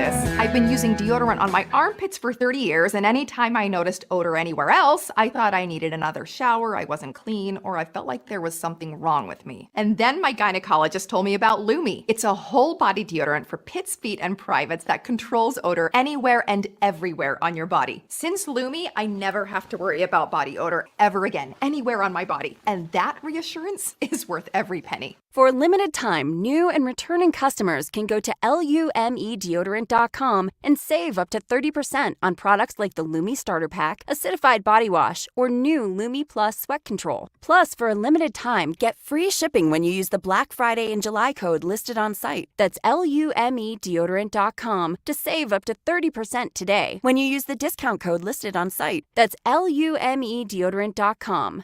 LUMEdeodorant.com. See site for details. That's LUMEdeodorant.com. More good news for Frederick Roofing, voted best roofing company by the St. Louis Post-Dispatch. For a hole in your roof or a whole new roof, Frederick Roofing. 314-645-2000. Biden's open border policies are crushing Missouri. Yet, the Jeff City Swamp is boosting a program subsidizing health care for illegals, the same program behind Planned Parenthood's discount abortion scheme. Thankfully, Iraq War veteran Andrew Bailey is on guard. Like Trump, he's a fighter. As your Attorney General, Andrew Bailey won't stop fighting illegal immigrants and Planned Parenthood. Call 314-340-6816 and thank Andrew Bailey. Stand For Us PAC is responsible for the content of this advertising, not authorized by any candidate or candidates committee. StandForUs.com. Hi, I'm Bob Kershaw with Retirement Advisory Group. Are you worried about market volatility in this election year? Are you concerned your money won't last you through retirement? Hi, I'm Tammy Kershaw, and as a family-owned business, we are committed to protecting your retirement, whether you're nearing retirement or already retired. We have a lot of folks that aren't aware of all the new investment choices that are available, which give you growth and protection from losses at the same time. Are you aware of all the fees that you are currently paying? We can show you how to avoid those fees. So come in now for your free retirement review and get a second opinion on your retirement plan. And just for coming in, you'll get a copy of our latest edition book, Your Key to a Worry-Free Retirement. Let us show you how to retire with confidence. We are proud to say we haven't lost a penny of our clients' money in 38 years, and we won't lose a penny of yours either. Let our family help your family. Call us now at 314-993-9494 or go online to retirementkey.com. That's retirementkey.com. On the battlefield, there's a saying America's military men and women live by. Never leave a fallen warrior behind, ever. Off the battlefield, Wounded Warrior Project operates with the same goal.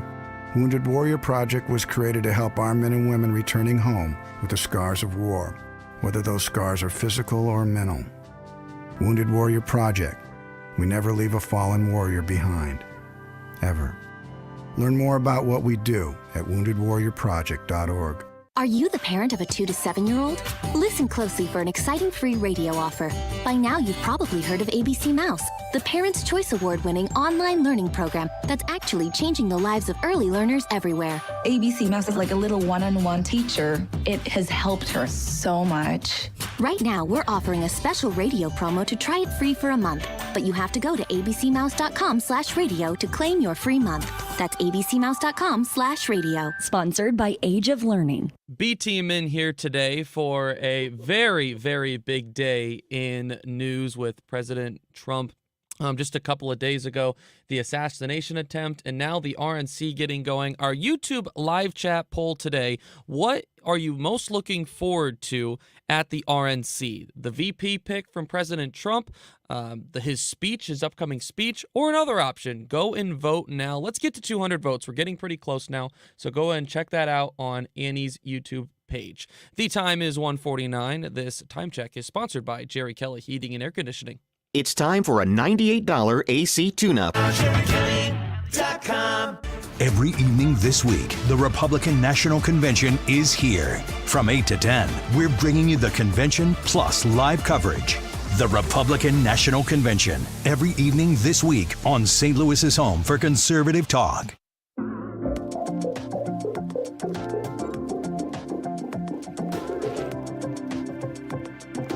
The Annie Fry Show is streaming online. Watch us live on YouTube and subscribe.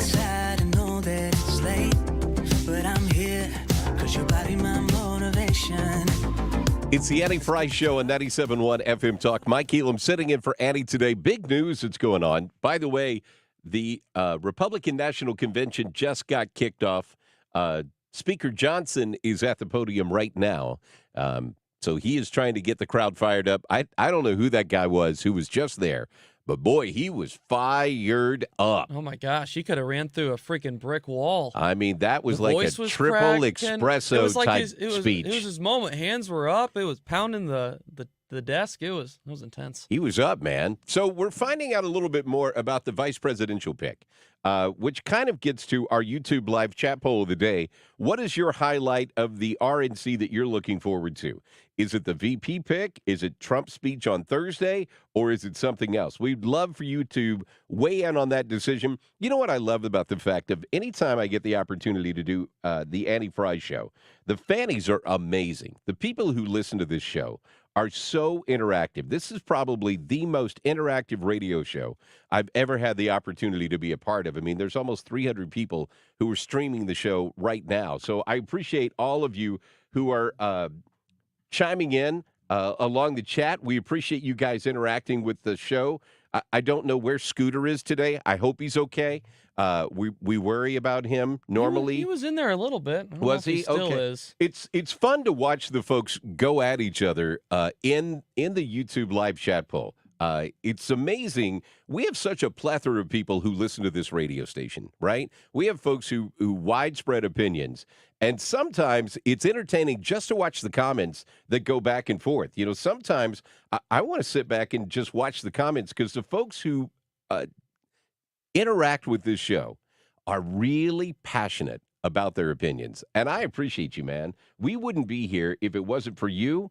As the joke goes, if it wasn't for you, we'd be broadcasting livestock. So we appreciate the fact that you are here. We've had a lot of breaking news. We found out that Marco Rubio is not going to be the VP pick, which I really didn't think. I mean, he and Trump being from Florida, that created a special problem that probably wasn't going to be the guy. We just found out that Doug Burgum has been told he is not going to be the guy. But there are a lot of names that are still floating around out there. I think most of the money, at what I'm kind of seeing, a lot of people are thinking J.D. Vance is going to be the guy. As Governor Kehoe was talking about, Lieutenant Governor Kehoe was talking about, he's got a great story, military background. But I think one of the things that people are going to look for is this is the person, assuming that Trump wins, and I firmly believe he's going to, but assuming that Trump wins, in 4 years, this would be the person that would be teed up to be the Republican nominee. I mean, the crazy thing about this, when you have this situation, is no matter who wins the presidential race, the day the race is over, we start looking at the next nominees because if Trump wins, he's done, right? He can't run again. He's only going to have 4 years. So you'll start looking at, okay, who's going to be the next person?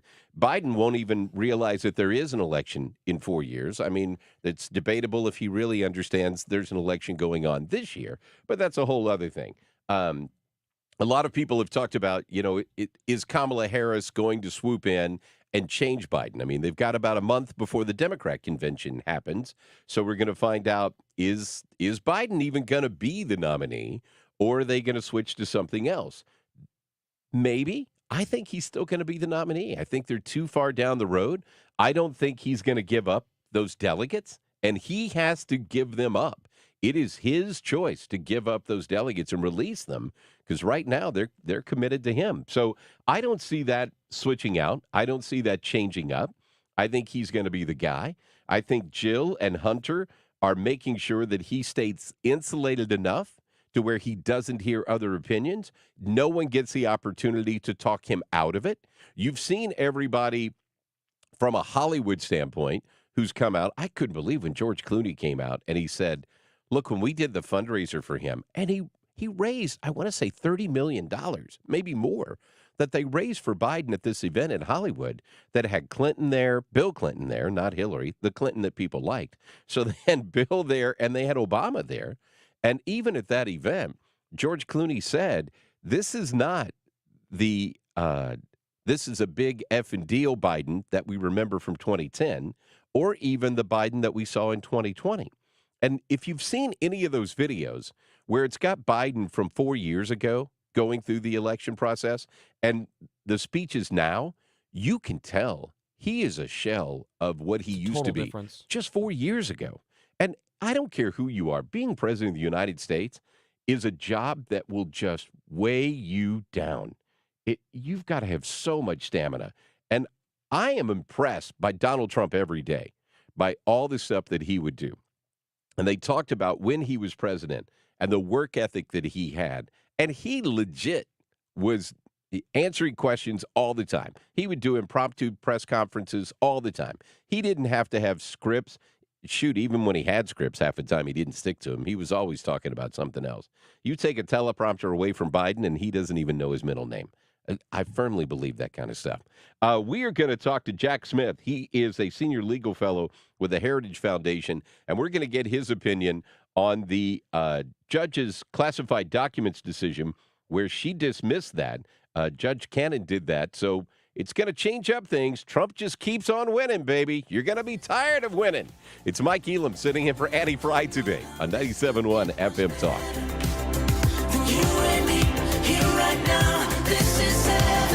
Rhino Shield is far superior to even the best traditional exterior house paint. Rhino Shield is 8 to 10 times thicker than paint and comes with a 25-year transferable warranty. Rhino Shield is the only ceramic coating company that has been chosen by Disney, This Old House, and 3 times on HGTV's Curb Appeal, where every episode is concentrated on unpainted brick, bonds and seals to stucco, wood, hardy, block, color lock, masonite, and more. No better product for those steel aluminum-sided homes that have become, chalky and tired looking. We coat sloped and flat roofs to extend their lives too. After 15 years, we've got a great reputation and a superior product. As long as it's affordable, why wouldn't you do it? Before you make the costly mistake of painting with traditional paint, you'd be best served to call Rhino Shield today. We are the experts and our evaluations are free. 877-25-RHINO or 877-25rhino.com. Tell them, ladies. No pain, don't Rhino. Go Rhino Shield. Never paint your house again. Rhino Shield.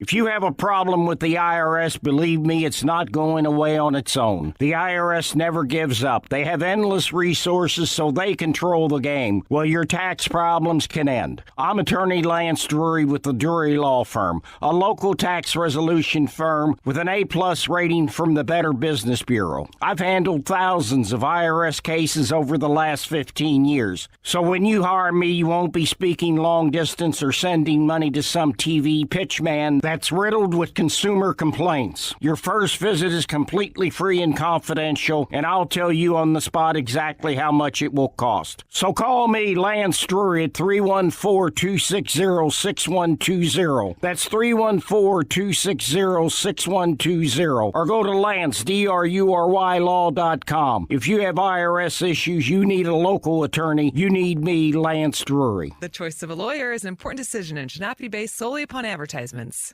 But in many ways, worse than the terrible Democrats are the backstabbing rhino Republicans. Bob Under attacked President Trump as an anti-Trump delegate. Under conspired with never-Trumpers. No wonder Bob Under's been called Trump's worst nightmare, and why we can send him to Washington. Conservatives for American Excellence ain't paid for and is responsible for the content of this advertising. Not authorized by any candidate or candidates committee. ConservativeSforAmericanExcellence.com. Gain peace of mind that your flooring and carpet installation will be done right the first time when you hire the experts at Michael's Flooring Outlet. They give all their clients attentive personal service, even bring toys for the kids of the household. It's a family-owned and operated business for 25-plus years. They make sure you make the right choice for your home. So if you have carpets or hard floors, you're going to be happy for years to come. 3 convenient locations in St. Charles County, 116 Main Street, in Old Town St. Peters at Mid-Rivers and Highway 70, in West County on Olive, and the store in Darden Prairie. Michael's Flooring Outlet, IGotFloor.com. KFTK FM Florissant. From the Under Law Injury Lawyers, GetJim.com studio. That's GetJim.com. 97.1 FM Talk. Always live on the free Odyssey app. The Republican National Convention gets underway. I'm Lisa Brady, Fox News. This convention will come to order. Party Chair Michael Whatley, as delegates get down to business, set to formally nominate former President Trump. And say it with me, fellow Republicans, this is an endeavor to make America great again. Iowa Republican Party Chair Jeff Kaufman among those doing the honors. They'll also nominate the pick for vice president, who has not yet been named. Those sources say 2 names on the short list have been told it's not them: Florida Senator Marco Rubio and North Dakota Governor Doug Burgum. Protests also underway on multiple issues, including the fighting in Gaza, the city allowing a coalition of groups to march in Milwaukee under tight security. Security under renewed scrutiny after Saturday's attempted assassination of the former president. State Department spokesman Matthew Miller. We condemn this attack and all political violence strongly and unequivocally, just as we condemn political violence in any country. He also says comments by the Kremlin blaming the Biden administration for an atmosphere leading to the shooting are irresponsible and untrue. The classified documents case against the former president is tossed out by a federal judge in Florida, ruling that special counsel Jack Smith was not legally appointed. Smith can appeal. The former president says all of what he calls the witch hunts should be dismissed. A bill barring transgender athletes from women's sports in Nassau County facilities in New York is signed by the county executive, Bruce Blakeman. What I believe is landmark legislation that will protect the integrity of women's sports, the fairness of women's sports, and the safety of women's sports. The Republican-led county legislature passing that bill after an executive order was challenged in court. Now the state attorney general is suing Blakeman and the county, calling the new law discriminatory. America is listening to Fox News. Progressive presents 10 things on a food truck owner's to-do list that are harder than getting a commercial auto insurance quote. Stocking the fridge, prepping the stations, finding employees that get along well, finding employees that actually do their job. Looking at you, Gary. Balancing the books, balancing the flavors, having a fresh menu and fresh produce and fresh meat, but never a fresh mouth. But the easiest thing on a small business owner's to-do list? Seeing if you can save on commercial auto insurance. Get a quote in as little as 7 minutes at progressivecommercial.com. Progressive Casualty Insurance Company and Affiliates. Coverage subject to policy terms and conditions. Did you know you can get your prescriptions for less at your local pharmacy? You can with GoodRx. It's the free app that can save you money on your medications. Just search for your prescription, choose the pharmacy and the price that works best for you, and then show your GoodRx coupon to your pharmacist at the drop-off counter. GoodRx works at over 70,000 pharmacies, including Walmart, Rite Aid, and Walgreens, and it works whether you have insurance or not. It's easy to save. Next time you drop off your prescription, check GoodRx. To start saving today, go to GoodRx.com. GoodRx is not insurance.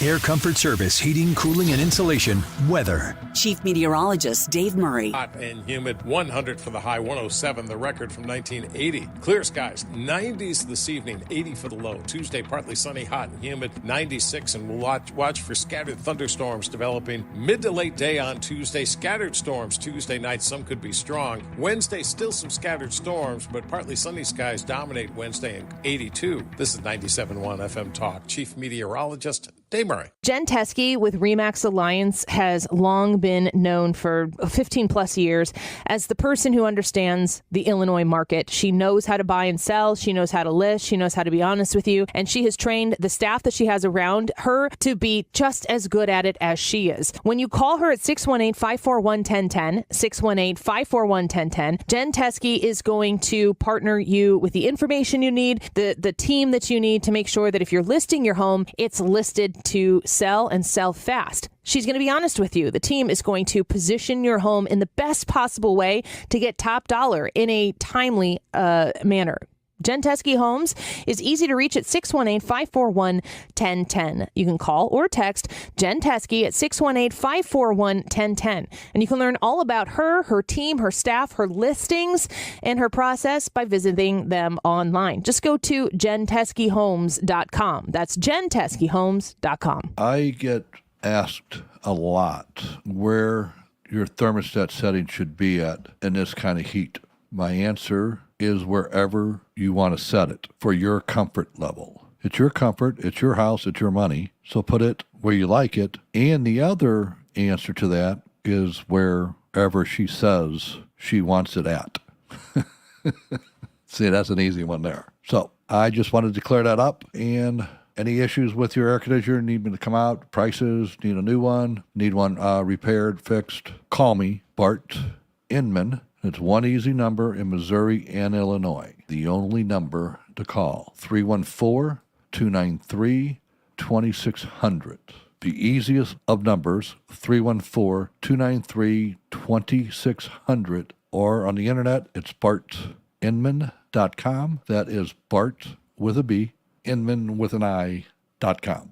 God bless. Ready to turn your home into a digital racetrack? Buckle up for i3 Broadband's advanced whole home Wi-Fi. Picture this, lightning fast internet in every nook and cranny. No dead zones, no lag, just pure connectivity. Whether you're binge watching in the living room or video calling from the basement. All with no contracts, no hidden fees, just insane speeds. Plus our no-risk 30-day money-back guarantee. Hit us up at 877-976-0711 or zoom over to i3broadband.com/STL. We're local, reliable, and turbocharging your internet life.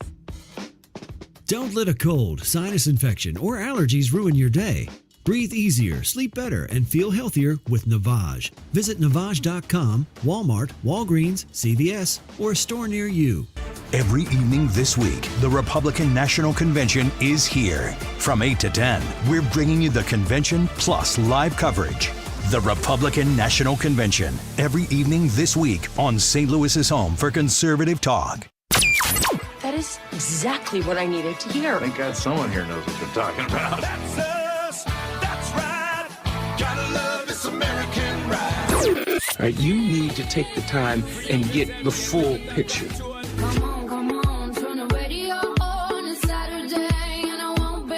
Don't get me wrong, I love the ladies. I mean, they rev my engine, but they don't belong in the newsroom. It is Anchor Man, not Anchor Lady. What do you want from me? I'm not America's sweetheart.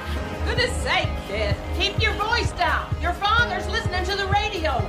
I'm not America's sweetheart. This is the Annie Fry Show. What a day, what a day, what a day. It's Mike Elam sitting in for Annie Fry today on the Annie Fry Show. Annie is down in Disney all this week, and Josh along the YouTube feed said, what a day for the team to be out. Boy, no kidding. There is so much that is going on today. The VP watch is on. We are waiting to find out who that's going to be. Right now at the Republican National Convention, they are doing roll call. So all of the delegates are announcing who their votes are for. So there is a running total. They're up to 469 right now. President Trump needs 1,215 to officially be the nominee. Obviously, that's going to happen here in just a little bit. And they're saying by 4:30 today is when we are supposed to know who the vice president nominee is going to be. So a lot of people trying to figure that one out. Let's see if you can guess it before. Zach Smith is joining us on the phone right now. He is a senior legal fellow for the Heritage Foundation. Zach, there's all kinds of news that's breaking today. We appreciate you spending some time with us. No, I'm very happy to join you. I appreciate you having me on the show today, and there's certainly more than enough to talk about right now. Man, I tell you, I did not expect for Judge Cannon to send this ruling down. I mean, when we were talking about everything that happened with President Trump literally dodging a bullet on Saturday and what this conversation could have been, thankfully it's not, but at least what it's turned out to be. And then you have the convention starting, and then you have the VP stakes that are going on. But to throw in the fact that the judge is dismissing the classified documents case, that was something I didn't see. Did you see that one coming? Well, it was certainly a possibility. Judge Cannon heard arguments on this issue several weeks ago. Justice Clarence Thomas in the immunity decision wrote a concurrence basically saying he thought this was an issue that the judges should look at, that were considering both the election case in D.C. and the documents case in Mar-a-Lago that they should look at. And, well, we found out this morning that Judge Cannon listened to the arguments, considered the case law, and said that, no, Special Counsel Jack Smith was unconstitutionally appointed, and because of that, the charges against Donald Trump had to be dismissed. So for people who don't really understand the legal aspects of this, what does it mean to say that he is unconstitutionally appointed? Yeah, so the Constitution provides that if someone serves as an officer of the United States, the president has to appoint him or her, and then the Senate has to confirm them to that position. And that's how it works for every United States attorney around the country. There are 93 of them. Think about it. That's how it works for ambassadors. That's how it works for other high-ranking government officials. And so what ordinarily happens is that the president will appoint someone, the Senate will confirm them if they're going to exercise vast governmental authority. Now, there are some instances where Congress can say, no, we want to have someone else appoint this individual, but they have to explicitly say so. And that typically applies to a very narrow class of individuals. And yet in this case, Jack Smith was exercising vast power.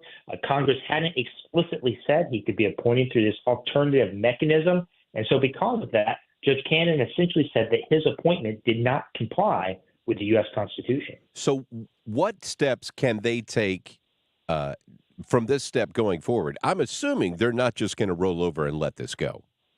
Yeah, I think that's right. I suspect Jack Smith and his team will appeal. It'll go up to the U.S. Court of Appeals for the 11th Circuit.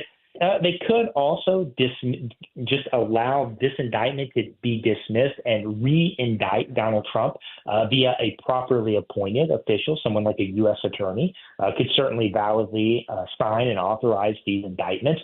And so there are several options that could play out going forward. But more importantly, I mean, I think this goes without saying that beyond a doubt, there is no way this case will go to trial before the election in November. And there's no way, really, that these very important constitutional issues are likely to be resolved before November either. Zach, I just wanted to point out, we just got news. Trump has named Ohio Senator J.D. Vance as his vice presidential pick. What are your thoughts on that pick? Well, look, I think anyone who is committed to our Constitution, to our country, is an excellent pick. And certainly I have no doubt that Senator Vance will do a much, much better job than our current Vice President, Kamala Harris. He definitely has a great story, and I think a lot of people have kind of heard of J.D. Vance's name. You know what's crazy about that is if you go back to J.D. Vance used to be a never-Trumper. So we've gone from him being a never-Trumper to being the vice presidential pick. Times they are a-changing. Is that fair to say? Well, I think that is certainly fair to say, and I'm looking forward to seeing what Senator Vance has to say, obviously what President Trump has to say during this week's convention. But look, if you look at the themes of the RNC this week, I think, they hit the nail on the head of what's troubling many Americans. The economy is in shambles. Law and order seems to be suffering in too many cities around our country. And generally, people want to make sure that we as a nation are able to defend ourselves if necessary. And unfortunately, right now, the Biden administration is failing in all of those areas. We're talking with Zach Smith, who's senior legal fellow at the Heritage Foundation. There are so many cases that have been thrown at President Trump, and they all seem to be falling by the wayside, one after the next. What do you see as the next hurdle that his team is going to have to get past on the legal challenges that he has? Well, look, I think these legal cases against Donald Trump certainly could not be going worse for the people who brought them right now. Or going better for President Trump, depending on how you want to look at it.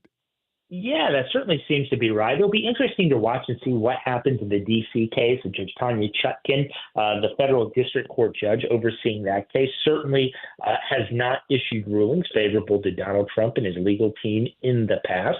There are very real issues that have to be worked through, both in the New York prosecution and in the Fulton County prosecution being brought by Fani Willis. And then, of course, the Mar-a-Lago case, that was favorably resolved for Donald Trump. And so all of these will be very interesting to watch as they play out over the next several months, as well as don't forget also that civil case that was brought by New York Attorney General Letitia James. Hey, Zach, I just lost you real quick.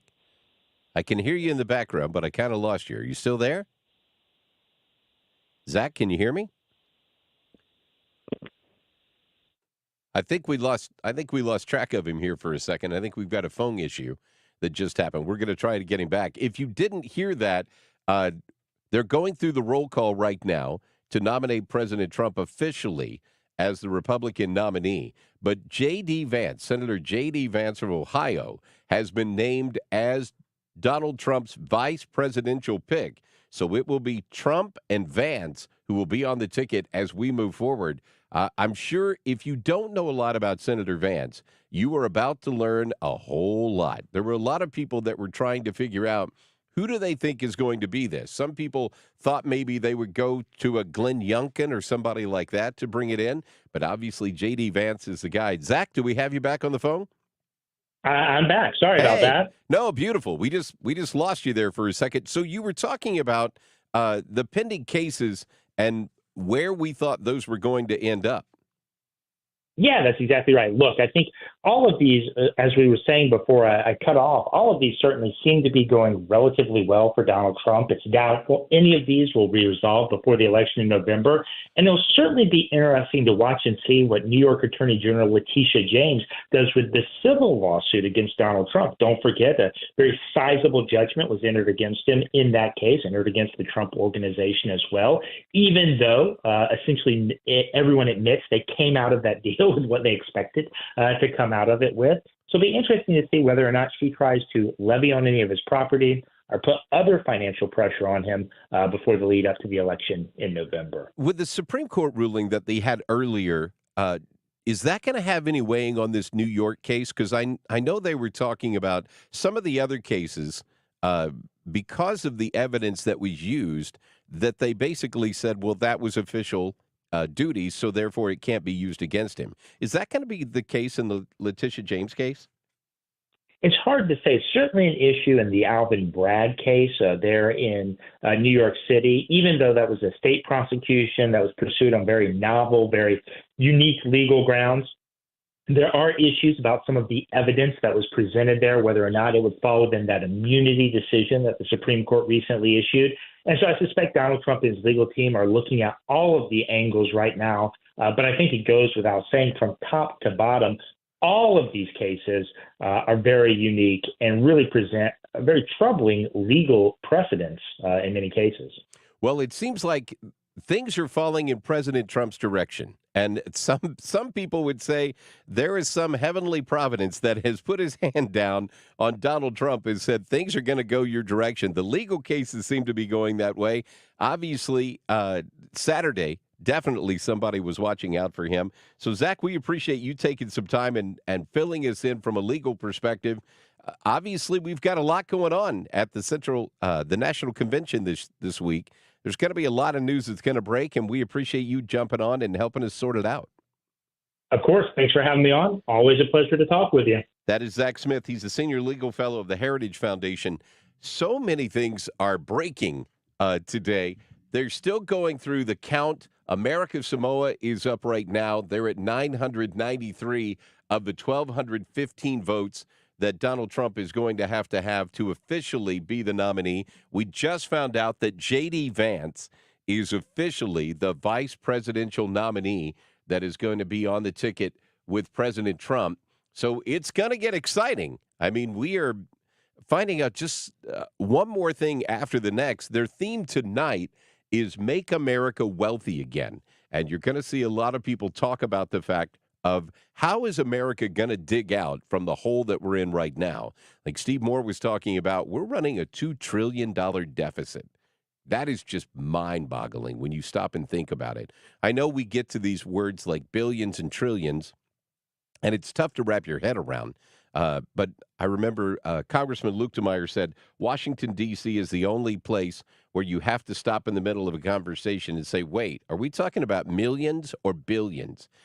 They throw those numbers around. They throw your money around so loosely like that it happens on a regular basis. We're going to step aside and talk to Scott Drochnik for a little bit at St. Charles Economic Development Council and kind of look at the 5-year plan that they're talking about doing. Mark Reardon's going to join us a little bit later on. He's in at 3 o'clock, but he is going to come in, and we are going to talk with him about Trump's pick and where we think some of that stuff is going to go. Annie Fry is out today. My name is Mike Elam, sitting in for Annie. We appreciate you being a part of this discussion today, and we will keep the talk going on St. Louis's home for conservative talk, 97.1 FM Talk.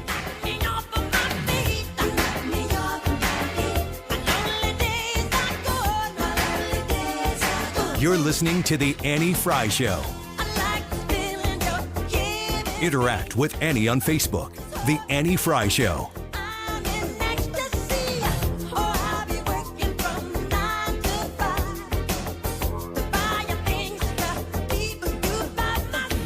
Are you the decision maker in your company? Consider this. For the first time in decades, there's a better option for a corporate card and spend management platform. Meet Ramp, the only corporate card and spend management system designed to help you spend less money so you can make more. With Ramp, you get full visibility into your company's spending and control who spends what with each vendor. Ramp's software collects and verifies receipts instantly to save your team valuable time. Ramp automates data entry and routine tasks with automated approvals, expense categorization and bill payments, time-consuming tasks. Which means you'll stop wasteful spending and close your books in hours instead of days. Businesses that use Ramp add up to 5% to their bottom line the first year. If you're a decision maker, adding Ramp could be one of the best decisions you've ever made. Get $250 when you join Ramp for free. Just go to ramp.com/free. Ramp.com/free. RAMP.com/free. Cards issued by Sutton Bank and Celtic Bank, members FDIC. Terms and conditions apply. Summer is here, which means pool days, beach trips, and yeah, you guessed it, traffic jams. Oh yeah, and heat waves. Don't let summer catch you by surprise. Get the local news you need, no matter what you're up to, with the free Odyssey app. And never miss a beat with alerts on breaking stories sent directly to your phone. Listen today on the free Odyssey app. That's AUDACY. How do you enjoy your backyard in these hot temperatures? How about a custom sunroom from my friends at Chesterfield Fence and Deck? Mark Cox here. This is a great time to call Chesterfield Fence and Deck because right now, you mention my name during the month of July, you're going to get 48 months interest-free financing on your next outdoor project with Chesterfield Fence and Deck. Maybe it is a custom sunroom, an all-season room where you can sit out there in the summer and you can sit in air conditioning and still enjoy the look out your back windows. Maybe it's a pergola or a screen room or a patio. They even do retaining walls. They can take care of whatever you need in the backyard. They do free estimates, right? And, of course, free project design, which is very important. Maybe you've got your own ideas for your backyard. They can help you make that a reality. You will love working with them. Better Business Bureau Torch Award winners at Chesterfield Fence and Deck. Go online today to chesterfieldfence.com.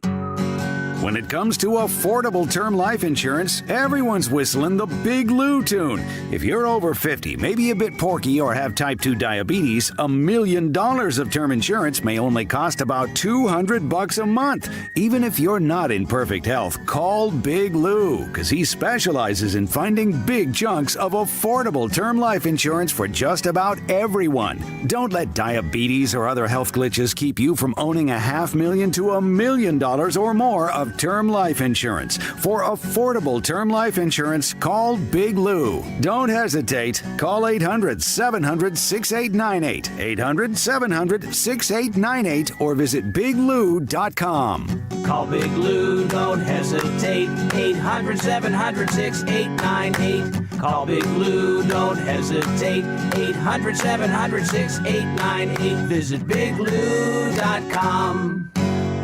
The choice of a lawyer is an important decision and should not be based solely on advertisements. If you've been injured in a car wreck, you need the best. Let us make your case our cause. Car accident? Call Onder Law for a free review at 314 or 618-900,000.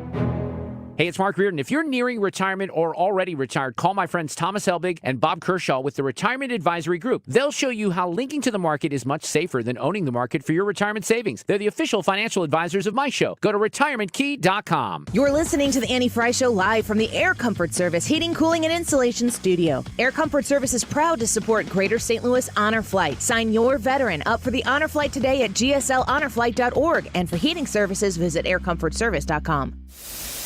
News that's on time. On your time.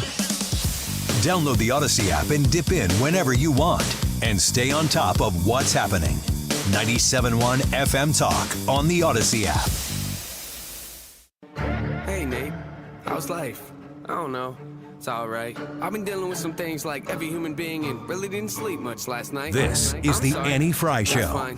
Follow Annie on Twitter at Annie Fry Show. I need a little free time, a little break from the shows and the bus rides. Yeah. Well, it's official. Donald Trump is the Republican nominee. Actually, the state of Florida took him over the top, and to do the announcement, they had Eric and Don Jr., who were on the microphone representing the great state of Florida, and they put their votes forward, and that put him over the 1215 number that he needed to officially be the nominee. They were playing Celebration from Kool and the Gang. You know, it's great to be Kool and the Gang.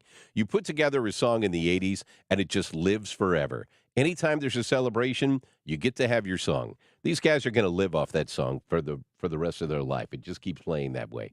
So we know that Donald Trump is officially the nominee. We know that J.D. Vance is the vice president.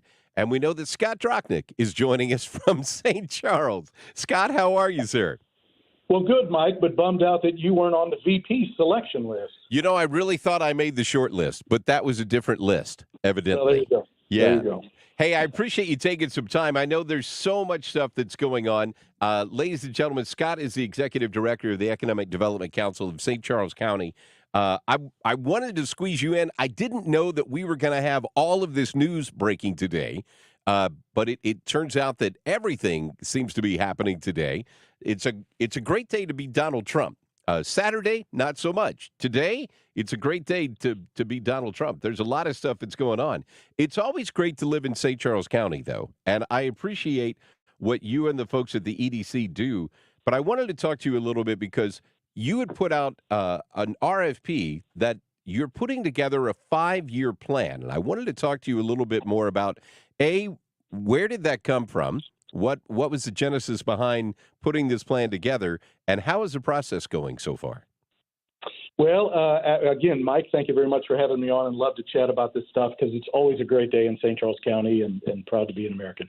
So some years ago, prior to COVID, our organization did an organizational strategic plan, but then the world has changed since COVID. And so literally the suggestion to do a deep dive on economic development for the county, not something an organizational thing, but county-wide, we came from two key sources from our board. One was St. Charles City Administrator Larry Dabrowski, and the other was Sean Mullins, who is with the World Trade Center St. Louis. And so they were saying, look, in a post-COVID environment and with all the other changes that are happening around the world, we need to do a deep dive, compare ourselves to other communities that are growing around the country, and make sure that we're pursuing the right types of jobs, the right types of business investment in this changed world. Well, today the theme at the RNC is Make America Wealthy Again. What do you hope to find out for this study that you're going to be able to apply in St. Charles County? Well, there's a lot of stuff we already know, but what we want to know is where do we go from here? How do we make sure that the jobs and the curriculum that we're pursuing as a community add up to where we need to be 5 years from now? How do we deal with adjustments with all of the AI that's coming on board and impacting jobs and business models? How do we deal with the changes in remote access where there are some jobs where people are able to do it more at home rather than going to an office building? And how do we deal with all kinds of changes around the world, like stuff that's going on, whether it impacts our economy or our national security? But we want to be on the front of these things rather than reacting to them when they come to us.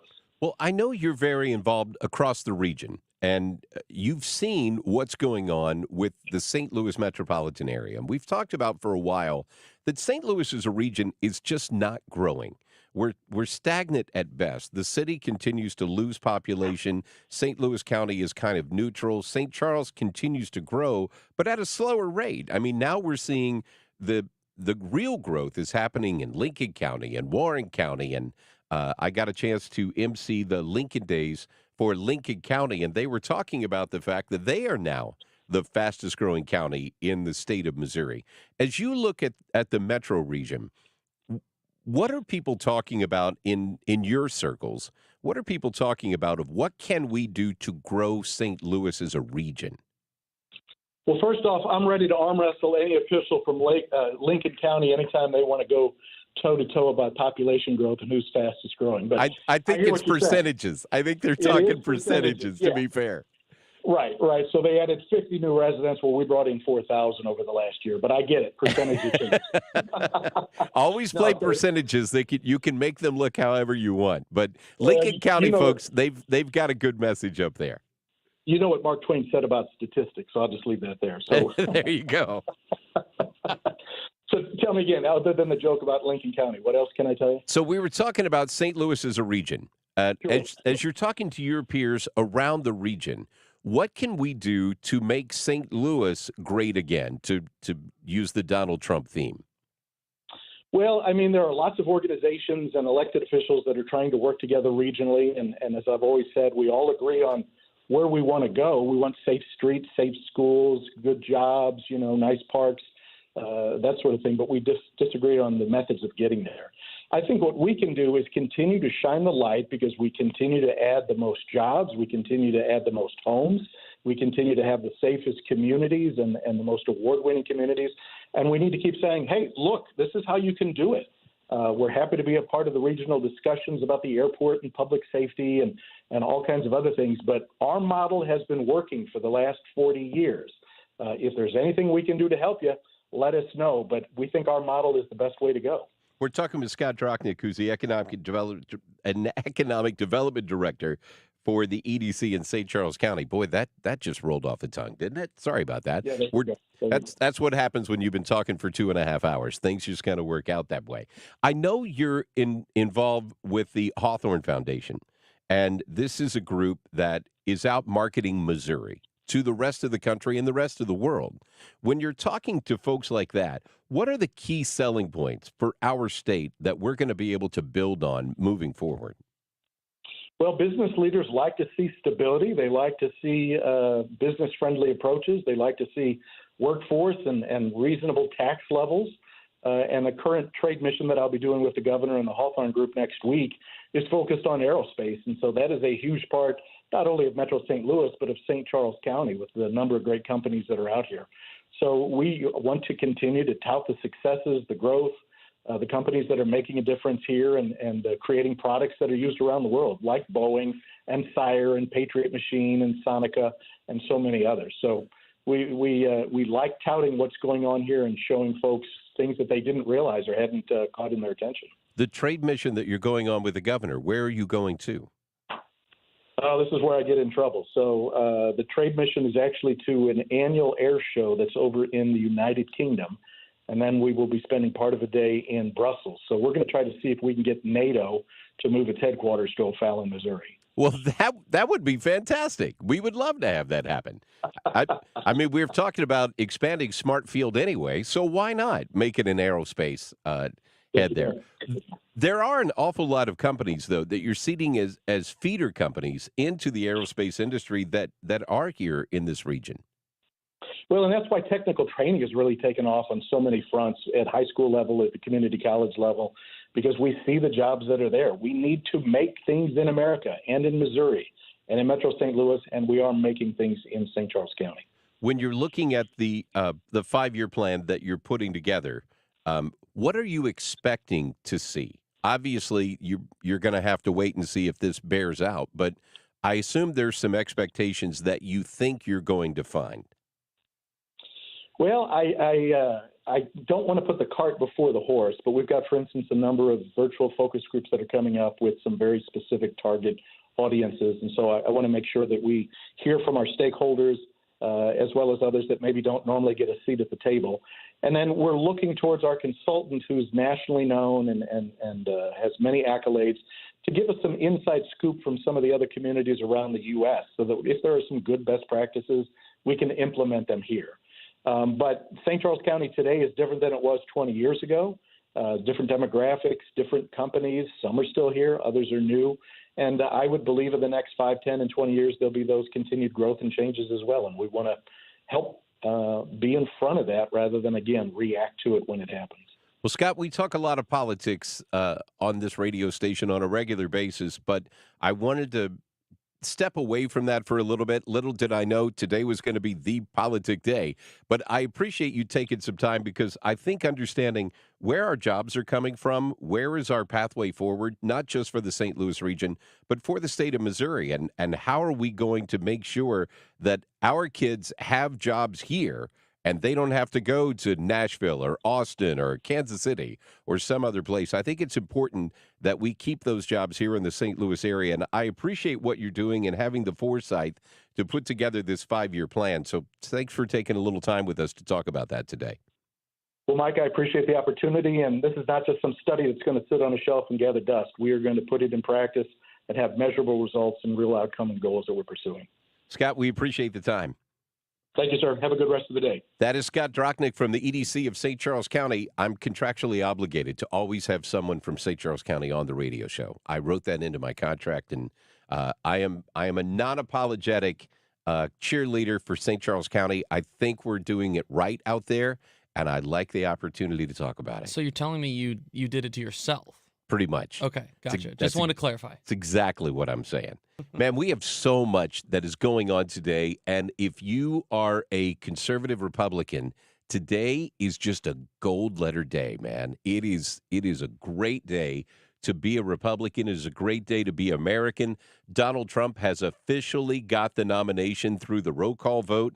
J.D. Vance was announced as the vice presidential pick. So we're going to hear a lot about that. We're going to get to know more about who J.D. Vance is. If you don't know his story, you're going to learn it. It's a really good story, and it's interesting of where this guy started and where he's ending up today. But we're going to talk with Mark Reardon a little bit about that. Mark is going to join us for the second half of this. We do have the YouTube live chat poll, which I guess is kind of dated at this point, because we were talking about what is your highlight of the RNC? What are you looking forward to this week for the Republican National Convention? And one of those is the VP pick, Trump's speech on Thursday, or is it something else? What are you looking forward to? We'd love to know that. Weigh in on the YouTube live chat poll. Thanks to all the folks who are on there right now. We appreciate you guys. Scooter, it's good to know that you're alive and kicking. And Josh, I'm not sure all the questions that you're asking if I have the answers for all of them. But we appreciate you guys listening to the Annie Fry Show. Mike Elam filling in for Annie and having a hell of a time doing it on St. Louis's home for Conservative Talk, 97.1 FM Talk. Tell me nothing, got a taste of the fame and upon my stomach. Throw it back up like I don't want it. Wipe my face, clean up my vomit. This is the Annie Fry Show. Follow Annie on Twitter at Annie Fry Show. Never typical, intricate with every syllable. I'm a criminal, intimate but never political, pretty visual. Even if you hate it, I make you feel like you're in it though. You call me what you want, but never call me forgettable.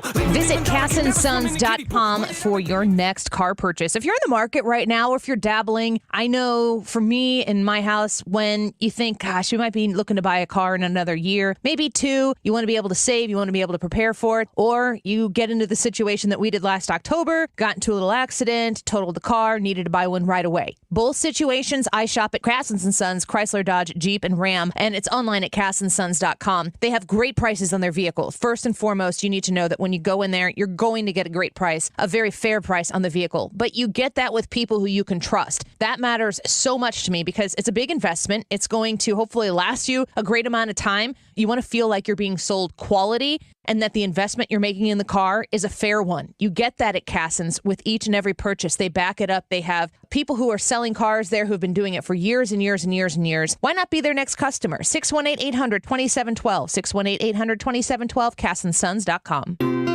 More good news for Frederick Roofing, voted best roofing company by the St. Louis Post-Dispatch. For a hole in your roof or a whole new roof, Frederick Roofing. 314-645-2000. This is the story of the one. As a maintenance engineer, he hears things differently. To the untrained ear, everything on his shop floor might sound fine, but he can hear gears grinding or a belt slipping.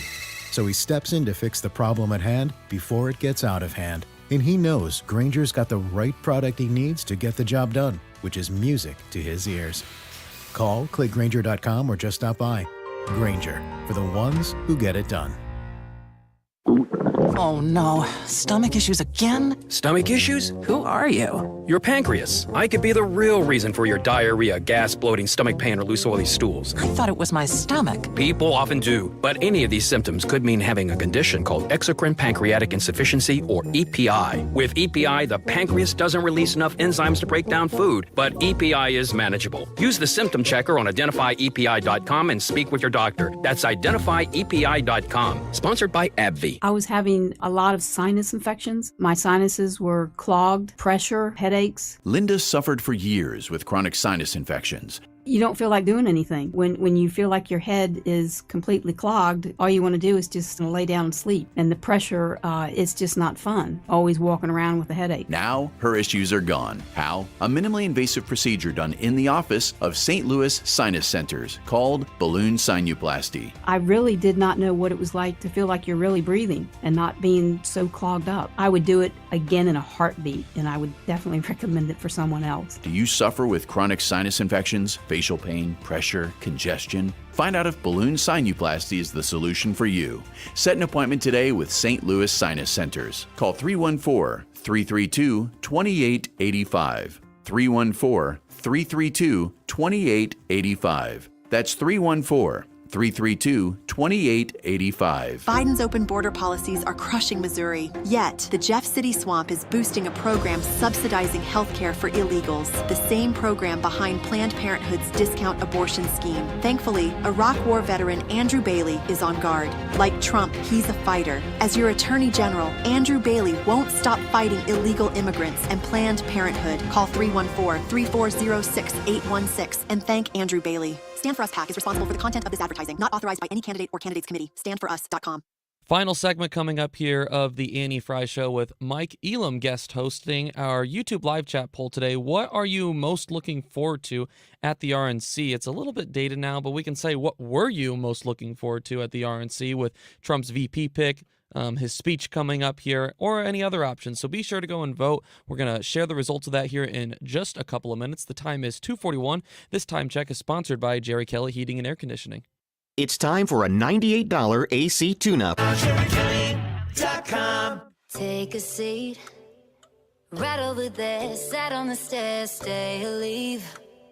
The cabinets are bare, and I'm unaware of just how This is the Annie Fry Show. Interact with Annie on Facebook. The Annie Fry Show. So pull me closer. Why don't you pull me close? It is the Annie Fry Show. It's Mike Elam sitting in for Annie Fry today. We were just talking about that YouTube live chat poll. I am looking forward to Donald Trump's speech on Thursday. I am curious what he's going to say. He said he's ripping up the speech that he's had, and he is going to write a new one. I'm curious to see where that's going to go. Mark Reardon is in the studio with us. How are you, sir? Well, how are you, Mr. Elam? Man, I'm kind of exhausted, to be honest with you. I'm exhausted from the weekend. It was just crazy. It feels like we're living in a movie. I know. And let me give a shout out to Annie, because I was at the pool on Saturday, and I don't remember the exact time when all this happened. Do you remember when it was? It was in the 5 o'clock hour, maybe? Something like that. I've lost track of that. So I was standing in my kitchen. So I just happened to put, I think I was maybe watching baseball, or maybe baseball had ended. It's all a blur now. I just happened to open my phone on Twitter, and I do that on a regular basis. And you know how they give you this timestamp for when someone posted? Yeah. 17 seconds after Annie posted, and she said the president's been shot, and she offered the video. I can't remember exactly what the tweet said. That's how I was dialed in. I turned immediately just to NBC, because that was the first thing that I saw when I pulled up YouTube TV. And it was just an incredible afternoon, evening, something that, you know, Mike, you and I have lived through at least once before. I'm not old enough to remember John F. Kennedy, but I certainly remember Reagan. I was 16 years old when he was, that as you know, almost killed. And this is, you know, I don't want to get too hyperbolic here, but I'll just be honest that somebody tweeted this the other day, and I retweeted it, that we were maybe about a millimeter away from an actual civil war. Now, I don't know that I really believe that, but let's face it, it could have been so much worse. Not only would the president have died, and there's other people too, and, you know, that's devastating.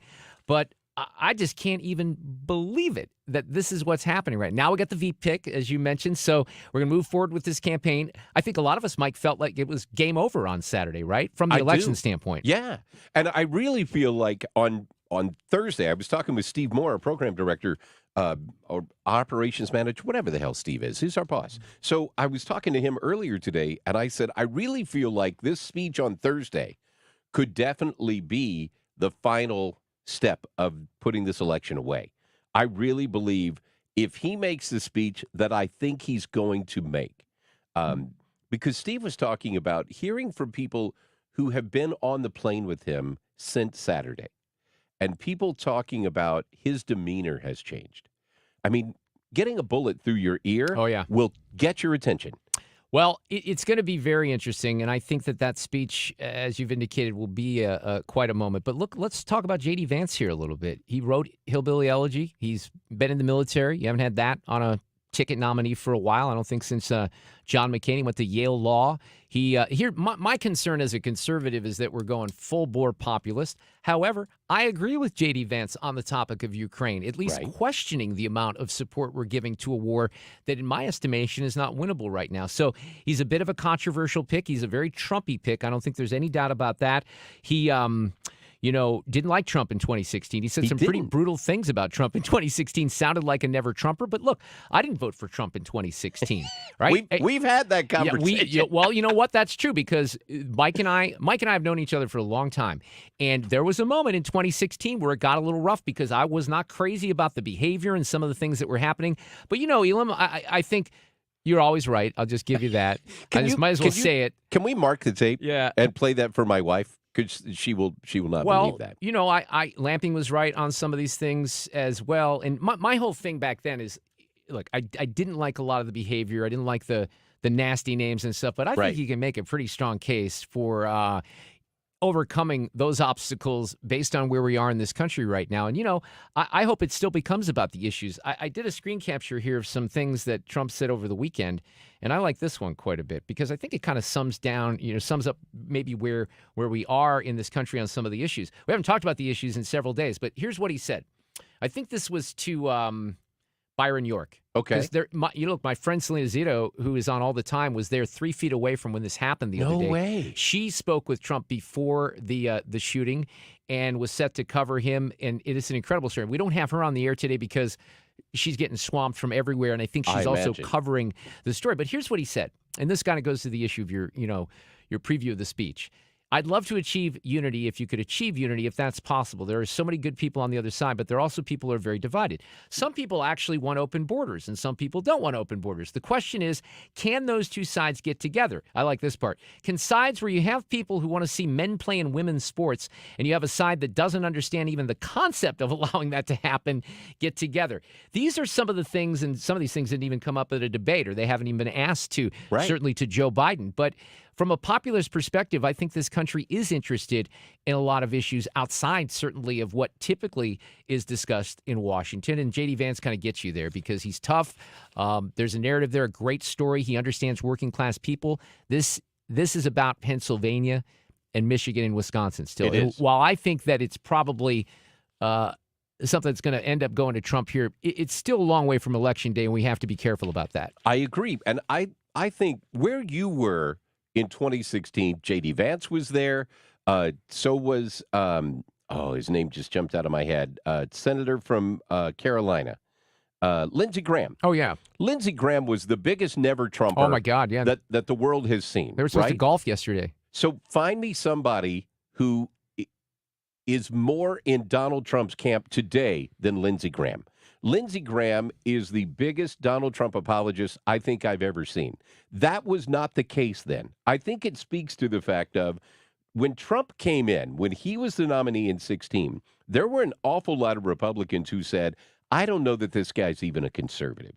I don't know that I buy that. He's a Hollywood guy. Well, that was one of my issues. I was concerned that he wouldn't be strong enough on some issues, and he proved me wrong right away with Supreme Court picks. So that was something that was of great concern to me. That was a fair cautionary that you had going into it because, I mean, you go back and look at the fact in the 80s and even the early 90s, you could make the case that Trump was a Democrat.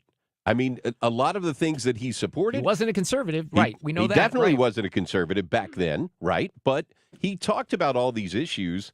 And you had the people like Al Sharpton and Jesse Jackson who used to talk about what a great champion Donald Trump was, right? Not big conservatives that are there. So you had this thing where Donald Trump was a guy that a lot of people, when he got elected, they weren't really sure what they were going to get. But I think, as the saying goes, the proof is in the pudding. And Donald Trump has proven time and time and time again, he is there with the conservative values. I mean, what he did with the Supreme Court alone, I think won over a lot of people. This J.D. Vance pick is going to be interesting because that's a guy like Lindsey Graham that he has won over the years. And J.D. Vance is a huge Donald Trump person now. Well, I think it's going to be fascinating, and there's just so much. The conversation on Friday, Mike, was all about whether Joe Biden is going to stay in this race, what's going to happen, where's the pressure going to come from, is he going to listen? He leaves a window open in the news conference when he whispered, nobody tells me that. If someone would tell him that I'm going to lose, well, somebody at this point might tell him that he's going to lose because I think the polling is going to shift dramatically even again after what happened over the weekend.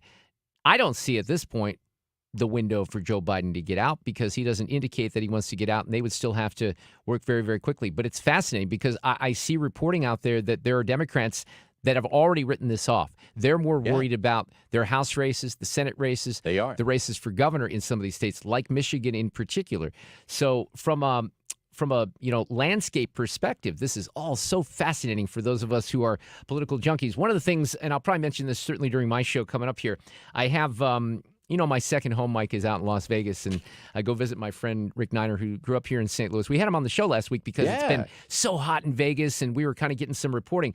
So, and he's not on my side of politics, although I think he's a sane Democrat, right? He's not voting for crazy progressives. He doesn't like that stuff either. But here's what he said. He texted me when all this was going down on Saturday. He said, the fist raised, blood dripping down his face, looks like a blanking war hero. Time magazine cover shot, 2 of them now, by the way. Biden looks like a light breeze is going to blow him off the stage. and that's important because people see that, Mike. The American people see it. This is, we love strength in this country. Ronald Reagan, provided strength. And I think there was certainly, I understood this in 2016, the effort to send a big middle finger to Washington, right? Yep. Well, that middle finger might be even more important today based on what this current administration has done, because we have tipped way in the opposite direction of where we should be on the border and so many other things. And J.D. Vance is going to understand where poor working class people come from in Pennsylvania. And I think there's going to be relatability. So from that perspective, it's probably a good pick. In 2004, I was working for a different radio group in town, and they had this guy who came in who was a futurist. And at the time, you had Bush and Kerry running against each other. And the guy who was a futurist said, I am not a George Bush fan. I am a Democrat. And I will tell you that George Bush is going to win this election. And at the time, it was not looking that way. It was looking like Kerry was getting some momentum, and this was going to go that way. And he said, the reason I tell you that is George Bush is a fighter, and America loves a fighter. When Donald Trump took that picture on that stage, when he was getting ready to walk off, and the fist was up, and the blood was on his face, and the American flag was behind him. You could not have scripted it better, which is why there's so many wackos out there saying the whole thing was scripted. Because I know. And this is another thing. One thing, I'm going to probably mention this too, but now that I remembered, I'm going to mention it here, Mike. I made the decision, and I'm going to try to stick with this over the weekend, to delete the Facebook app on my phone and iPad. I'm just so done with Facebook. And if I'm being honest here, it's both sides. But there was so many stupid things that were said on the part of the left.